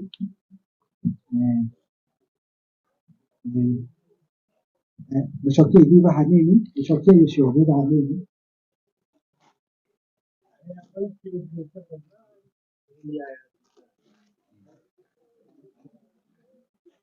Okay, 1, 2, 3, go. Haya, rĩu nĩ coka ithutha.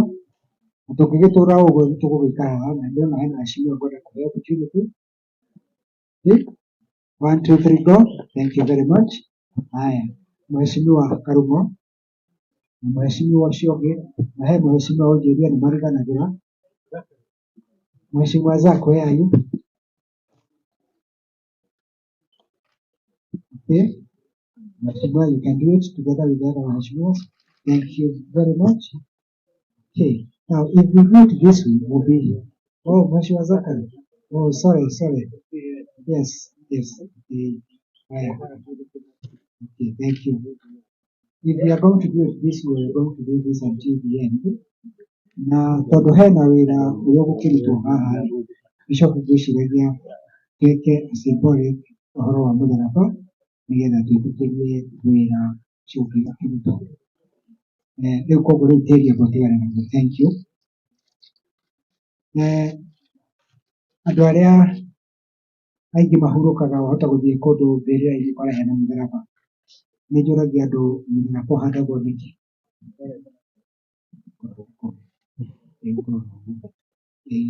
Thika watu kati tondũ nĩtũgũkũhera wee nĩũgũtigwo haha ũhanda ũguo. Nĩ tondũ rĩrĩ Bwana Alan, mũndũ ũcio nĩ abatithirio na kanitha-inĩ wa Anglican tugaga nĩtwĩtĩkĩra mũndũ atonye thĩinĩ wa gĩkundi kĩa rũru rwa Kristo na twamwĩkĩra rũri rwa mũtharaba. Tũtiga kĩmenyithia gĩake nĩarĩrũaga na thigĩ ciake mehia aumĩrĩire kĩbebero-inĩ gĩake. Kĩbebero nĩ kĩĩ? Ũkũria mũtungatĩri ũcio wĩ hau? Kĩbebero nĩ kĩĩ? Kĩbebero nĩ bendera. Nĩ ũnene. It is a banner. Rĩu nĩ bendera ya kuonania Lizzie nĩeka atĩa? Nĩarũa na atonye. Koguo andũ matikahandage mũtharaba atĩ tondũ handũ harĩa hathikanwo nĩ hahandagwo mũtharaba, nĩ bendera. Bishop gĩtũhandĩre mũtharaba.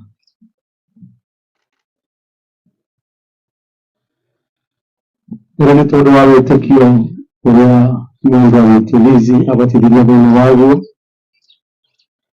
Nĩtwahanda mũtharaba ũyũ gũtuĩka kĩririkania kĩa ũtũũro wake wa wĩtĩkio thĩinĩ wa rĩĩtwa rĩa Ngai ithe witũ ũrĩa mũthũrĩro ũrĩa Roho Mũtheru. Amen. The grace of our Lord Jesus Christ and the love of God and the fellowship of the Holy Spirit be with us now and forevermore. Amen. We shall now have the members of Parliament who have come and the members of the County Assembly. Please do come so that you are able also to pay your respect. Mheshimiwa Sabina, other members of Parliament, members of County Assembly, please do come. Lizzie, members of Parliament who are here. Okay, Joki Oburu. Thank you. The media fraternity will also give you an opportunity. I don't know whether Ken, the CEO of Media Max is around. If he's around, he can come over this side. Please do pay your respect.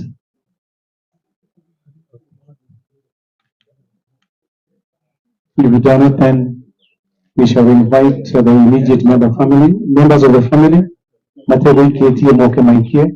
Are they around?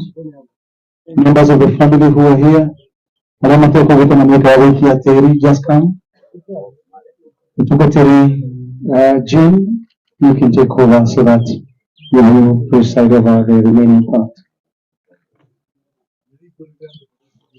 They are going to walk as the Lord will help us. We can do in tongues.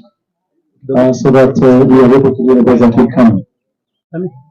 Naomba tafadhali nipe nafasi ikaweze kupisha.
Ona mwezi telakwa udore yedushakwa wega waku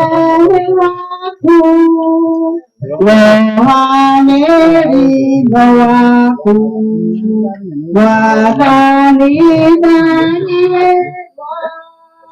Gloria wega waku cuando quiera,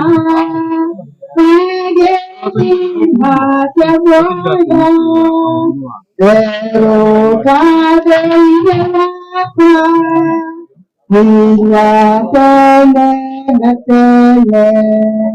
adalah menyediakan segera uka kuya ada neraka mereka negara keluarganya hamba please perlu neuhat aku ini dia karena aku tahu dia itu just come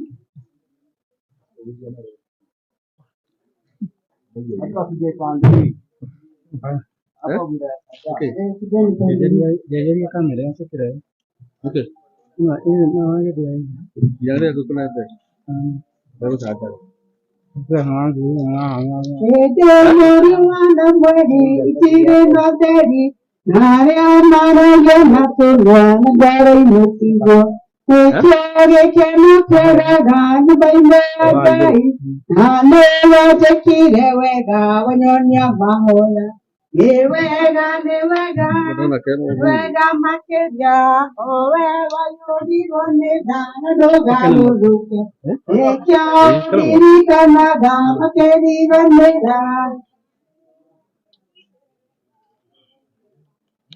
Igotane shekara de sherega korema ane amo kanaga kenye ire ura apu epura mena meki igota iti boha ushkweni ngaragu Niwega urega makeja Ola yori wane dana dogaro ruke Eke ao dili kanaga makeniga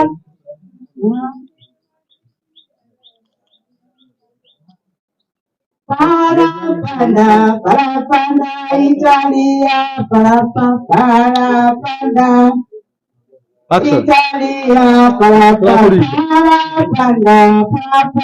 Italia parapanda Italia watakatifu watakuwa wamekusanyika wenda wapi kumlaki Bwana Yesu na wamama watakuwa wamekusanyika kwenda wapi kumlaki Bwana Yesu parapanda Italia parapanda Italia parapanda Italia parapanda Italia wateule watakuwa wamekwishana kwenda wapi kumlaki Bwana Yesu na baba watakuwa wamekwisha nyakua. Kwenda wapi kumlaki Bwana Yesu? Parapanda Italia, parapanda, parapanda Italia, parapanda, parapanda Italia, parapanda, parapanda Italia, parapanda Italia, parapanda, parapanda Italia. Na vijana watakuwa wamekwisha kwenda wapi kumlaki Bwana Yesu? Na vijana watakuwa wamekwisha kwenda wapi kumlaki Bwana Yesu? Parapanda Italia, parapanda Italia, parapanda Italia, parapanda Italia, para watakatifu watakuwa wamekwisha kwenda wapi kumlaki Bwana Yesu? Na wamama watakuwa wamekwisha kwenda wapi kumlaki Bwana Yesu? Parapanda Italia, parapanda ya parapanda, parapanda Italia, parapanda, parapanda Italia. Na wazee wakiwa wamekwisha kwenda wapi kumlaki Bwana Yesu?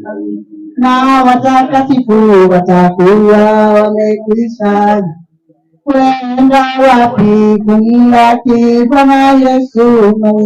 Parapanda Italia, parapanda Italia, parapanda Italia, parapanda Italia, na vijana watakuwa wamekwisha kwenda wapi kumlaki Bwana Yesu? Na vijana watakuwa wamekwisha kwenda wapi kumlaki Bwana Yesu?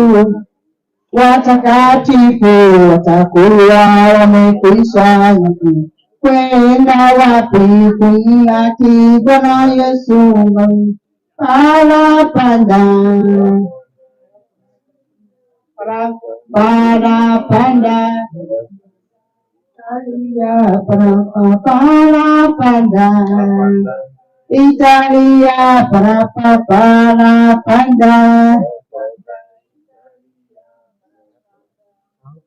na wazee watakuwa wamekwisha kwenda wapi kumlaki Bwana Yesu? Na walimu watakuwa wamekwisha kwenda wapi kumlaki Bwana Yesu? Parapanda Italia, parapanda, parapanda Italia, parapanda, parapanda.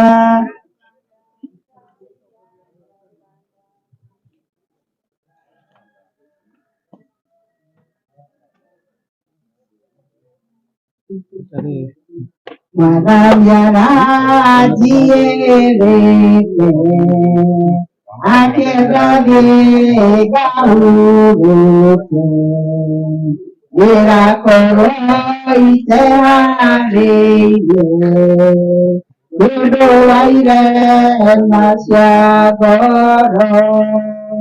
voy Atereru negativo, Naninyura Veda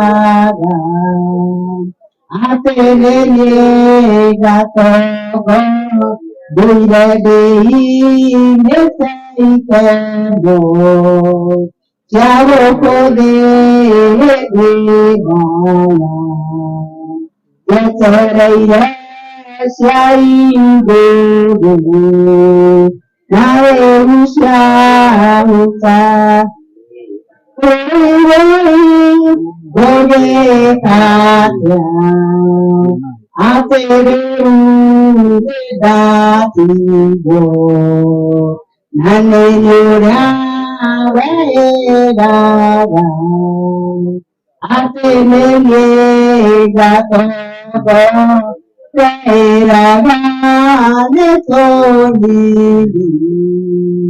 Ate tato tonoradia,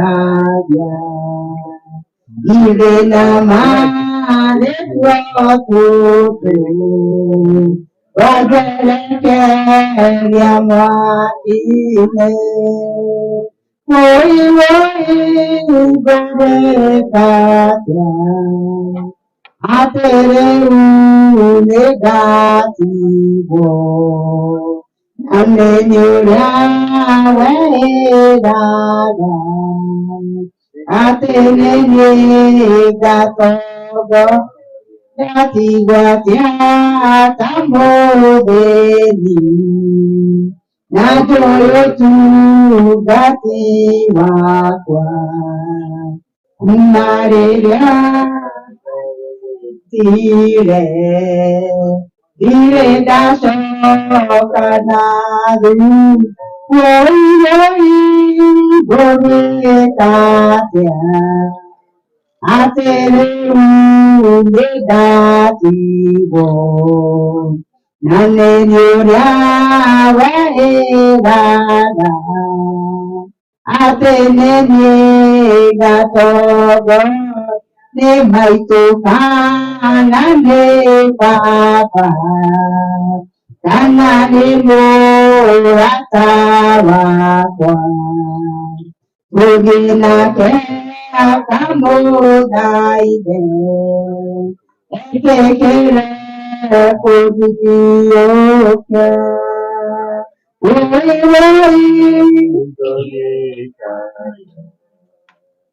Atere uwe datibo Nane niya wairada Atene Doire dei meteikeno Yago kode daya Yetere shaibodu Nare ushauta Oi Katya Atere Medativo Nane Nyora Veda Atene Megato Neraga Netoni Ate tato todoradia Ide namane tuakoto Wajere keryama Woi woi Uwe katya Atere